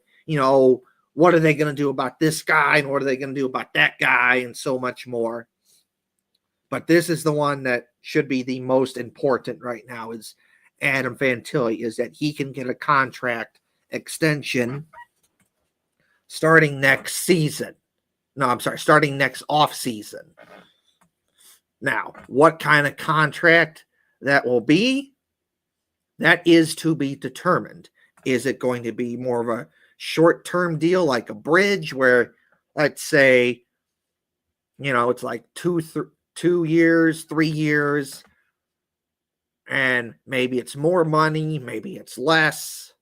Is it going to be like a medium contract where it's like 4, 5 years, and maybe it's a little more money, maybe it's a little less? Or is it going to be a big time contract where it's like an 8-year deal and it's like $9 million to like $12 million a year, where you're just throwing the money at Adam Fantilli and just say, hey, here you go. Here's money. Take it. Here's a big time contract. So good to see that the Blue Jackets are having negotiations with Adam Fantilli for a future contract, because he is absolutely worth it. He is the best of the best. He is one of the best players that the Blue Jackets have had. And it's kind of a small sample size because he's only played 3 seasons, but he's been that good. Just elite potential, the best of the best, first line, second line center talent. Center's always been an issue for the most part for the Blue Jackets. I'd say for 9 times out of 10 of their existence has been an issue. And you say, oh, well, I like this about the Blue Jackets. They have a good team, but their center depth is weak. I wish they had a better center depth, or, a better center. And then the times that they've had a good center was, in my opinion, like the 2013, 2014. That was pretty good center depth there. And then it wasn't very good after that. And then you fast forward to the 2018 season. That was pretty good. One of the better center depth they've had all in their existence, when you could throw out guys like a Matt Duchene, Pierre-Luc Dubois, a Boone Jenner, a Brandon Dubinsky, a Riley Nash. Just really good center depth there. And then it kind of went down the pooper after that. The center depth wasn't very good for the Blue Jackets. And then you fast forward to now, and it's like, yeah, the Blue Jackets have some issues, but one thing that's not an issue is that they have good center depth right now. Compared to what they've had in more recent years, it's good. When you have, you got Boone Jenner, he's more of a winger now, but he's a guy that can play center. And when you can put him in the middle, that's good. When you have Sean Monahan as a center, that's good. You have a guy like an Isaac Lundestrom as center, that's good. And then you look at what the Blue Jackets have and some of their prospects. Luca Del Bell's center, he's looked good. Guy that could be a future center for the Blue Jackets. Obviously, Blue Jackets prospect Caden Lindstrom, he looks good. Dude, 6'4", 220, a horse, a just ridiculously beast, hard to play against. You see how he plays, whether that be when he's played up in Canada in juniors, how he's played when he's played for Michigan State, just ridiculously good, just a pain in the ass to play against. And you put him with an Adam Fantilli, that's good. And obviously can't forget about Adam Fantilli, who in his short time with the Blue Jackets, 3 seasons, has looked really good. He legitimate looks like that guy that you were hoping that he would be when you picked him with the 3rd pick in the 2023 NHL draft. He looks like that guy that can be your future, not a future star with elite potential, first line, second line talent. a guy that can take over a game, which he has done that for the Blue Jackets, but he could do that even more. And he's already playing good right now. 31 goal season last season, real strong second half of the season. Starting like the month of January until the rest of the season, played really good. This season, as soon as he's gotten that first line second spot, he's been awesome. He's really taken it to a whole new level, that next step. Just been ridiculously good. He's got 7 goals in 8 games. Just ridiculously good. And he looks like that he could be even better. So what's he doing now? It's just awesome. And it's just interesting to see what's he going to do next. How does he build on that? All this positive momentum he has, how does he build on that? What does his future look like? Because to me, it looks awesome. It looks bright.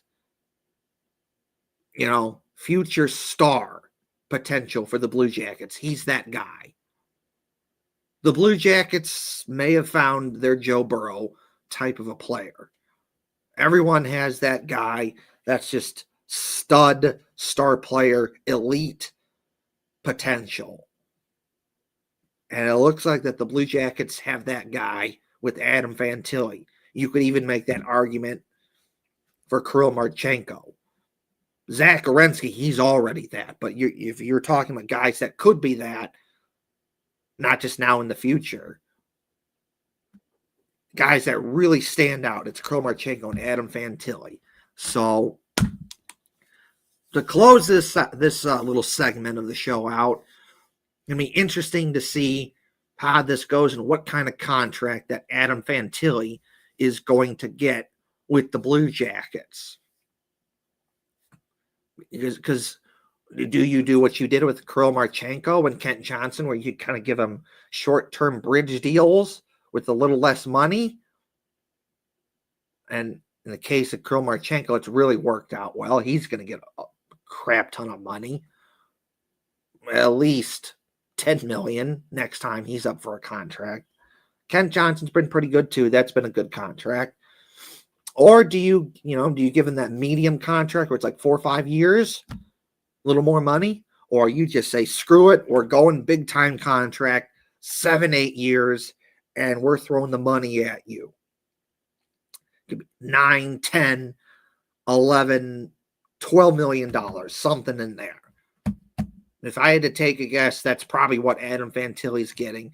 It's probably going to be like a 7-year, 8-year deal, and it's probably going to be at least $9 million to $12 million, somewhere in there, if I had to take a guess. That's just me, though. So it's going to be interesting to see how this goes and what kind of contract Adam Fantilli is going to get. If you're watching this show right now, if you have any idea on what contract you think Adam Fantilli might get, you can leave a comment on our YouTube and Twitter page. And, generally speaking, Hefty Duck Rye, we'd put it up on the screen. We don't always get to them, but most of the time we do. So it's going to be interesting to see what kind of contract Adam Fantilli gets for the Blue Jackets. So, let's see. We got 2 more things, I'm going to talk about. Well, 3. And then I'm going to get out of here. So, first things first.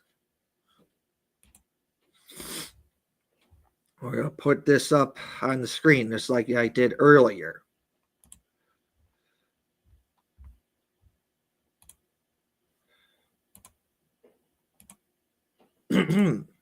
So, here on the show, we're Ohio State people, and we a little give and a little take. Sometimes we'll take something for you, more of a constructive criticism. Sometimes it's a give. We're giving something to you, showing something that we like about Ohio State, something that they've done that we like, and we've done that. This has been a very pro Ohio State show. A lot of gives. But this one has to be a take.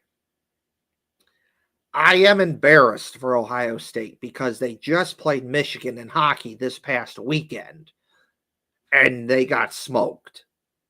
In the 2 games, they lost by a combined score of 13-2. That is disgusting. That is embarrassing. That is not good enough. That is unacceptable. But the unfortunate reality is that I'm not really surprised by that they got smoked that bad. And the reason is when you don't put effort into your hockey team, like Ohio State does historically, that's the kind of results you get, where you're going to go up against the big boys of college hockey and you're going to get your ass handed to you. When you play schools like Michigan or Minnesota, Boston College, Michigan State, whatever, North Dakota, and you play those guys, you're playing the best of the best. You're playing schools that are historically good at hockey, that have put the time and effort into hockey to be better. And when you do that, you are rewarded for that. You get better hockey facilities, better hockey coaches want to come coach for you, better players want to play for you, and so much more. But when you don't put effort into hockey, like Ohio State, we got to be honest here. I wish this wasn't the case, but it's the truth. When you're just a football school with the football-only mindset, this is the kind of stuff you're going to get. You're going to get your ass handed to you. You're going to get destroyed. You're going to get smoked when you play the big boys of college hockey. It's kind of like, Ohio State ridiculously good in football, the best of the best. And it's like when they have to play a weakling or a cupcake, like a UCLA or a Rutgers, like they did this past Saturday, or Northwestern, or a Purdue, or an Indiana, or they have to play, an Illinois State or an Akron or an Ohio or some school like that, where Ohio State is just like way up here and then the team's just down here. And it's like, that's just embarrassing. Why? Blowout game, just embarrassing. That's what Ohio State hockey, from my perspective, is. You don't really put, outside of the women's team, who, again, they've been in 4 national championships. They won 2 of them. Good on you for doing that. But we're putting you off to the side. I'm not talking about you. When we say hockey, it's the men's. When Ohio State can't be bothered to put effort into their hockey team, the men, and this is the result you're going to get. You're going to be like way down here, and the other schools are going to be way up here. And when that happens, you're going to get smoked because you can't be bothered to put effort into your hockey programs. The shot, awful. Awful. It's not made for hockey. It's just not. Like, you go there for Ohio State hockey games, it's fine. Like, the game itself, it's fine. Fun games, I've been there. I enjoy it. But when you look at what other Big Ten schools have, it's not even close. Ohio State gets destroyed. Look at what the women's team, they play at a peewee rink. Yes, it has Ohio State's logo on it and everything, but it's a peewee rink. For a team that has been in the national championship game 4 times and winning 2 of them, that's unacceptable. It should not be like that. That is embarrassing. It should not be like that for Ohio State. You are Ohio State. Ohio State. You are the best of the best. You need to put more effort into other sports. Just being a football-only school is not going to get you anywhere. It'll take you so far. You know, Caden Lindstrom, Blue Jackets prospect Caden Lindstrom. He was in Columbus from July of 2024 until April 2025. He was there for the development camp in the summer, and then anytime the Blue Jackets did some sort of event, he was there. Now, the Blue Jackets had a Halloween party, he was there. You know, he was hanging out at practices that the Blue Jackets had. He was hanging out in the Blue Jackets locker room. The Blue Jackets, before the season started, they had a get-together at an Ohio State football game. Caden Lindstrom was there. Caden Lindstrom was at the Blue Jackets outdoor game. So, like, if there was ever a chance that maybe Ohio State could have gotten someone that could have been a big jump, a positive boost in the right direction for their hockey team, maybe they could have, you think maybe they could have gotten Caden Lindstrom because he was in Columbus. He was in that environment. He saw what Ohio State was like. It's pretty cool. Nope.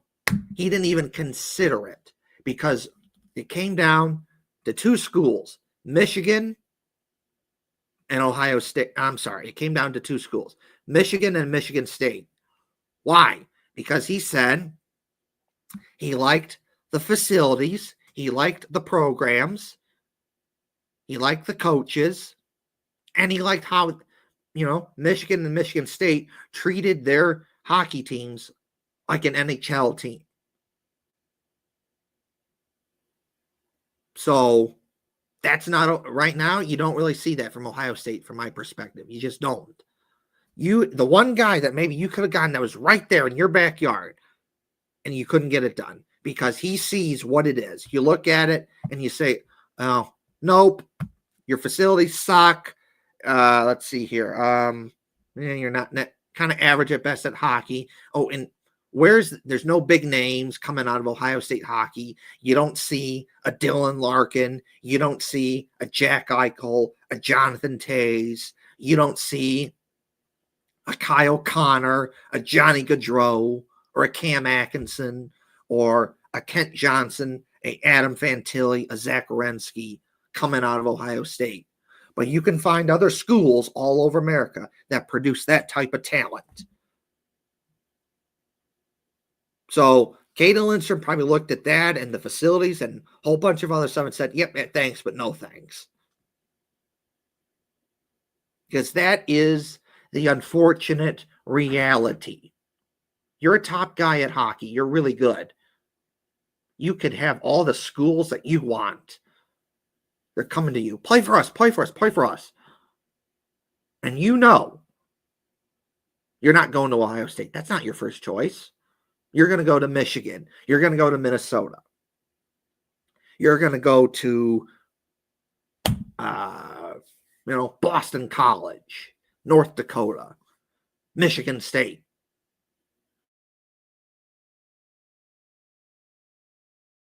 Historically better at hockey and have put in the effort into hockey.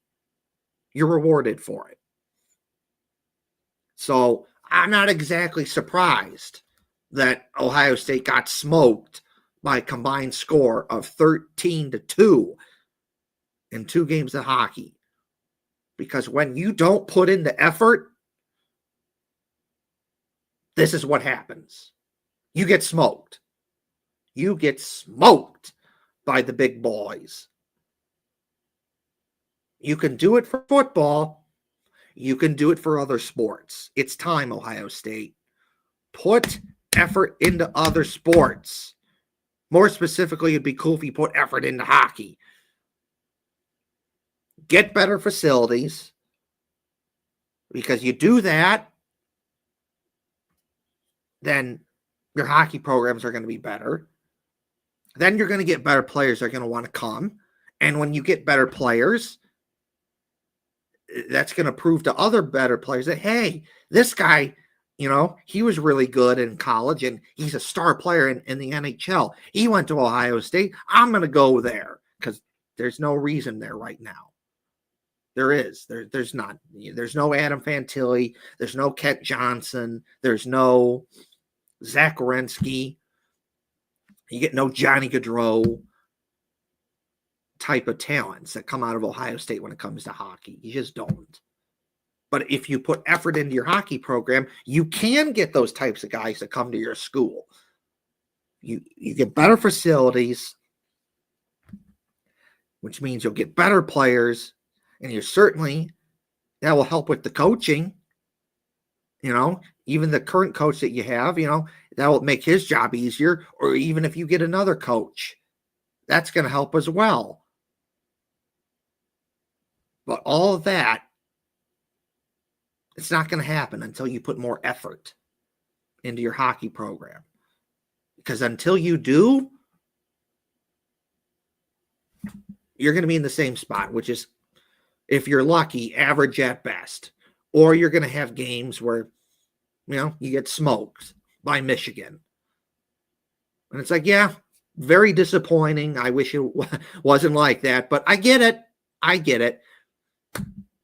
One school that doesn't really care about hockey, can't be bothered to put effort into hockey, is playing a team like Michigan, who is consistently good at hockey and puts effort into hockey and is way better and has produced top talent to every. You could probably find every team that has a Michigan guy on there. Yeah, so it makes sense that a school like Michigan, who's historically good at hockey, would smoke Ohio State. It doesn't have to be like that. I wish it wasn't like that. But that's the unfortunate reality. It is like that. So, I guess to close this one out here, Ohio State, let's go. Get off your ass. Let's put more effort into other sports besides football, like hockey, because they deserve it.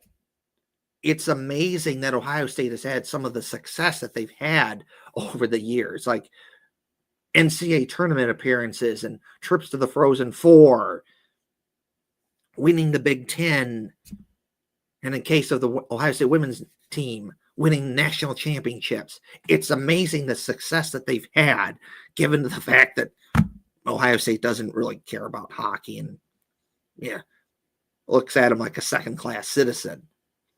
If you actually cared, what could Ohio State do?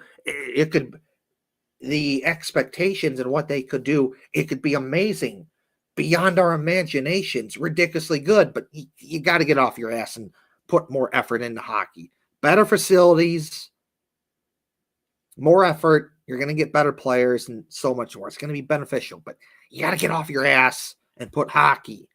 Let's put more effort into hockey. Otherwise, you'll see stuff like this where you'll keep getting smoked by Michigan and other schools that put more effort into hockey. So, Ohio State, you can be good at football consistently. You can be good at other sports too. So, let's put more effort into hockey because they deserve it. So, that's that. So, continuing on with this little fun theme is, it's kind of a Blue Jackets / Ohio State Michigan theme show because Ohio State Michigan's coming on. We did earlier on the show the Blue Jackets outdoor game, but look at this awesome picture from the Blue Jackets outdoor game of Script, Ohio, on the ice before the Blue Jackets outdoor game. The Ohio State band was there doing Script, Ohio, and it was cool. And of course, the Ohio State band played some music every time the Blue Jackets scored a goal, which was 5 times, and that was cool. The Blue Jacket logos and the Buckeye leaves on the field. Overall, just a great day. The Blue Jackets outdoor game, definitely one of the best moments in Blue Jackets history. And it was a great way to tie in the whole Ohio State-Michigan rivalry sort of thing. So that was cool.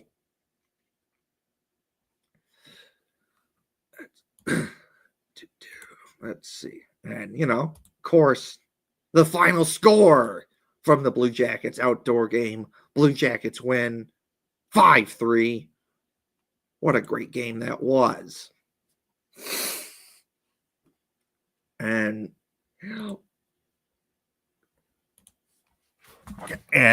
got to show some pictures from the Blue Jackets outdoor game. Because, it's cool. It's hard to believe, but it's been more than 8 months now since that happened,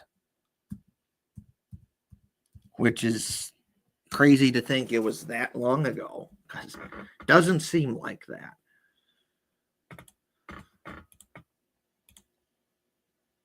So, so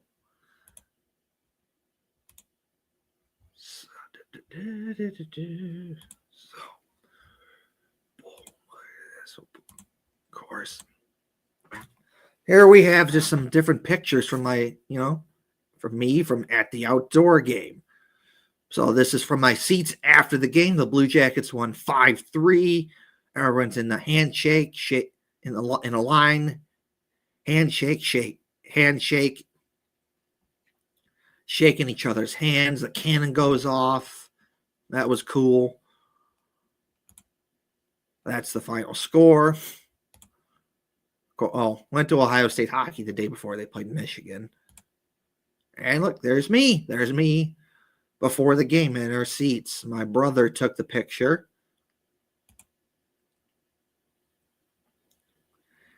And then that's after the game when they won.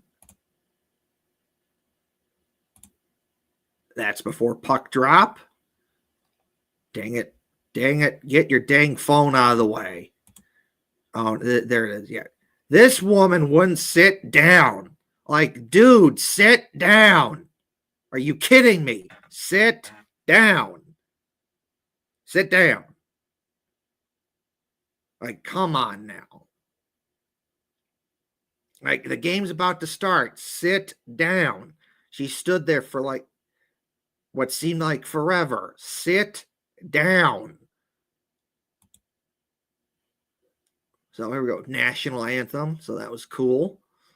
And the Ohio State band played the national anthem. That was cool. Little warm-ups. And warm-ups.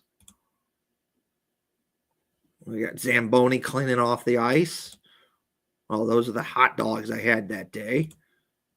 That's me and Jeff at the Blue Jackets outdoor game. That's me and my brother before the game. So that was cool. My brother and I at the Blue Jackets outdoor game. And me with some of my Columbus friends tailgating before the game. Yeah, Jason, Justin, go on, get, and Ellie, that's me. We got Sarah.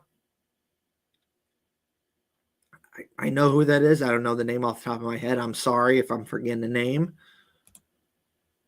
That's me pointing to my brick because I got a brick at the shoe. Look, there's me and Owen and his girlfriend Jess. That was cool. Me at the shoe. Me at, by the shoe. Tailgating. Okay, that I had that at Roosters, so I think that was it. Yeah, that was it.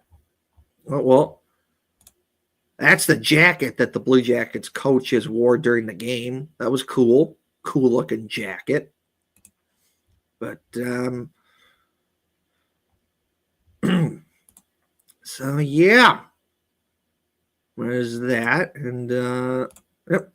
Pictures from the Blue Jackets outdoor game. So that's cool. All right. Last two things. Well, probably three. I know I keep saying that. Three. But anyways. Last couple things here. I'm going to say. Today is Sunday, November 23rd, 2025. Got to give a shout out to my awesome niece, Harper, whose birthday is today, and Harper turns 10. So shout out to my awesome niece, Harper, who is 10 years old. The best of the best. Such a good person you are, a fun person. You've grown to be a good person. You're fun. Your parents, Ryan and Rachel, are doing a good job raising you, and I do believe they're going to continue to do that. So I remember when, you were born 10 years ago, which is crazy to think that's that long already. But we went to the hospital and I got to hold you. And that day I was wearing Ohio State stuff because, interesting enough, it was the week of Ohio State, Michigan. And I had all my Ohio State stuff on and an anti-Michigan button on. And, that was cool. I got to hold you and that was great. And that was one of my favorite pictures I've ever had with you, Harper. There's others too. And, I can remember a time when you were little that you weren't very fond of sitting in your car seat, especially when we had to take you home. So to distract you, I played some music from my iPad, and that was Ohio State music, all their, like their fight songs, Buckeye Battle Crying Across the Field, and of course, you got Script Ohio, so Low Regiment, and Hang On Sloopy. And then had to play some Skillet for you, like Skillet. Some of their songs like Feel Invincible, Back from the Dead, and what else would I would have played? Was it Anchor? I think was that, and so much more. And you'd get a kick out of the music, and really kind of help settle you down. It kind of distracted you from the fact that you were in a car seat that you didn't like or weren't very fond of. And then we get to your house and we take you out of the car seat. And you'd be inside your house and you'd be good to go. You'd be okay. Like everything else is, fine with the world. And over the years, you've become such a good person, a nice person, a caring person. And you got a lot of spunk. You got a lot of attitude. And I mean that in a good way. You are creative. You're always, doing like your own like little fashion shows. You're trying on different clothes and different looks and see how you look. And you're playing around with like makeup and, lipstick and that whole sort of thing. And you're putting on fashion shows for people who want to see them in the house. And of course, Ava, my other niece, she's getting in on the fun with that as well. And she's doing that too. And, you have your little iPad game that Dress to Impress and Roblox and other stuff that you like to play. And you can draw too, because, I've seen you draw, and some of the stuff you draw, it's for your age, it's pretty good. It's not just stick figures. Like there's a little, extra oomph, a little extra depth. Like it looks good. I'm not much of an artsy fartsy kind of guy. I'm not good at that stuff, but even I can see that. And, years ago, you used to like Vampirina and Daniel Tiger and LOL dolls. It's not really your thing anymore, but you used to like that. And of course, you've gotten into so many things. You did dance and like ballet, and you had your dance recitals, and seeing you do those, that was cool. And I've given you some Blue Jackets pucks every time I've gone to, I've gone to Columbus. I've given you some Blue Jackets pucks, and you like those. And you like the Incredibles video game on the Nintendo Switch. And you like going to church and being a fashionista and wearing such a different clothes and so much more. So I could go on a whole, rant here, but I'd be here for like another hour or two. So I'm not gonna do that. But shout out to my awesome niece Harper. You turned 10 today, and that's great. Let's go for 11 and beyond. You've become such a good person, and I'm proud to say that I got a niece like you, and I can say that I'm your uncle. So let's keep going for so many more fun times. I enjoy, seeing you, whether it be at your house or you come over to my house, family get-togethers or birthday parties or so much more. So thank you for making me an uncle, because that was the first time I became an uncle when you were born. And when you came into the world, I became an uncle for the first time. And obviously I became an uncle after that, 2 other times with, my niece Ava and May, and obviously Titus, he's coming in March of 2026. So by the time this is all said and done, I'll be a niece times 4. I'll be an uncle times 4. 3 nieces and a nephew. But proud to say that I'm your Uncle Harper. And shout out to you, my awesome niece Harper. Happy birthday. Let's keep going. Let's keep having fun. More fun times and memories. Let's go for 11 and beyond. So shout out to my awesome niece Harper. Let's go from your awesome Uncle Kevin. Love you very much. But anyways, a couple last things for me. That's not what I wanted to do. That's not what I wanted to do either. Where is it? Where is it? Where is it? There we go. That's what I wanted to do. Shout out to my awesome Uncle Doc. The best of the best. A guy who I wish was still here, but unfortunately you're not. You unfortunately died in September of 2014. So I'm sorry, September of 2024, not 2014. September of 2024. You were the life of the party. You were the best of the best. Always enjoyed talking to you at family parties, birthday parties, get-togethers, or holidays like Thanksgiving and Christmas and Easter and so much more. I love talking hockey with you. I wish you're still here so I could still talk hockey with you. You're a big Blackhawks guy, but the Blue Jackets became your second favorite team because of me, and I appreciate that. I gave you a Blue Jackets camo hat that you loved wearing. January 2020, I did a big Ohio trip with my dad, and we went to Cincinnati and we went to Columbus for Blue Jackets games and Ohio State hockey, and went up to Canton for the Pro Football Hall of Fame. And when we were in Columbus, we went to 2 Blue Jacket games, and one of them was on a Thursday, and it was military night for the Blue Jackets, and they played the Carolina Hurricanes that day. And for the giveaway at the military night was a blue camo Blue Jackets hat. And we got 3 of them. And my dad's like, well, we'll just give one to Doc.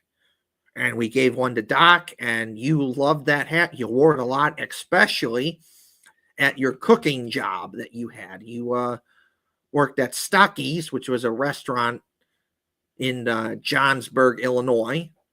Doesn't exist anymore, but, back then it existed, and you worked there. You were a cook, and, also kind of like a, kind of like a custodian. You'd clean the floors, and if there's something that needed to be fixed, you'd fix it.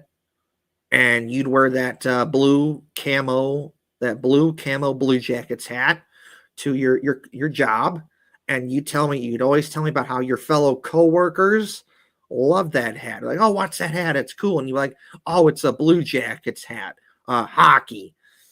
My nephew gave it to me. And they'd be like, oh, that's a cool hat. So I always enjoyed you telling that story. But wish you're still here, man. So I could talk hockey with you. You could share your thoughts on how you think the Blackhawks season is going. And I could share my thoughts on how I think the Blue Jackets season is going. So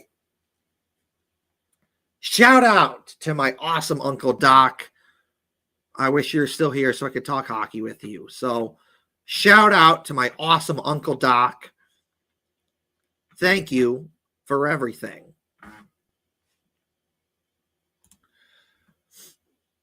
And of course, you gotta check out our YouTube channel. Please like, share, and subscribe to the YouTube channel. Please like, share, and subscribe to the YouTube channel. Please tell your family. Please tell your friends. Like, share, and subscribe to the YouTube channel. Got to go get one more thing, and then I'll do that and probably get out of here after this.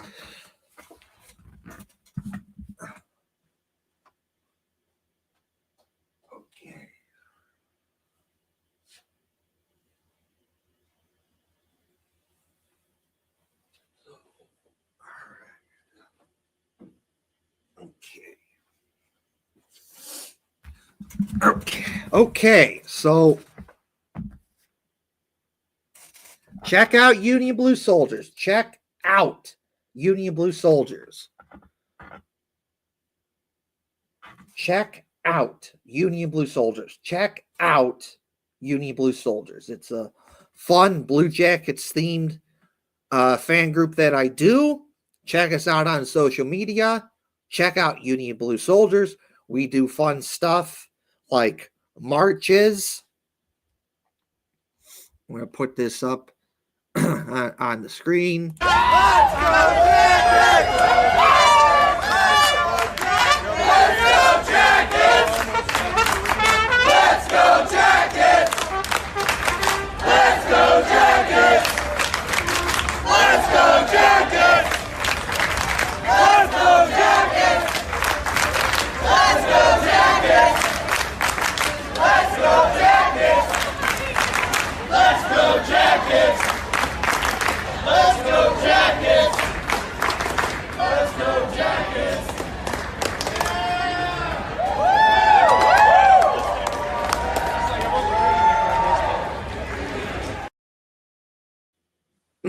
So what you saw there on the screen, that is it's just a video of different marches that Union Blue Soldiers has done over the years.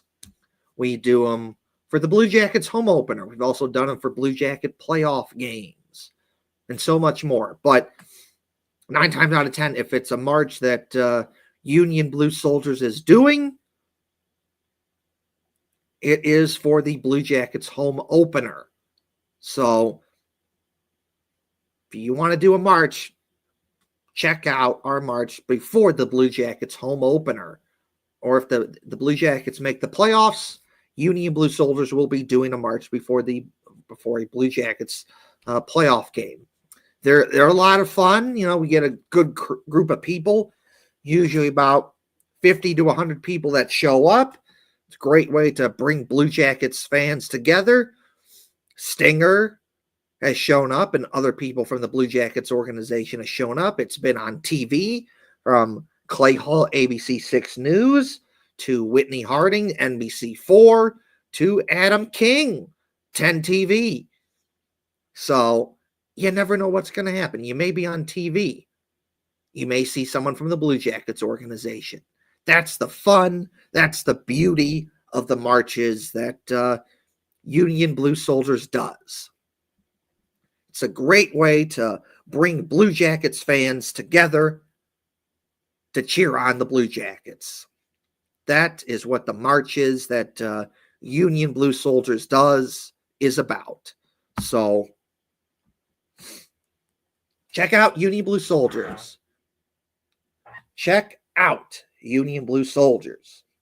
So, our next show that Hefty Duck and I will be doing will be on Sunday, November 30th. Sunday, November 30th. See you then. Sunday, November 30th. One last time. The next show that Hefty Duck and I will be doing is Sunday, November 30th. Live, 7 o'clock p.m. Eastern Time on YouTube and Twitter. So Sunday, Sunday, November 30th, 2025, 7 o'clock p.m. Eastern Time, live on YouTube and Twitter. That's when our next show will be. And one last time, check out Union Blue Soldiers. Check out Union Blue Soldiers. Check out Union Blue Soldiers. Follow Union Blue Soldiers. Follow Union Blue Soldiers on all social media platforms. Check out Union Blue Soldiers. So that's it for me for now. So, and Hefty Duck. So thank you for watching the show. We'll see you next time. So bye now.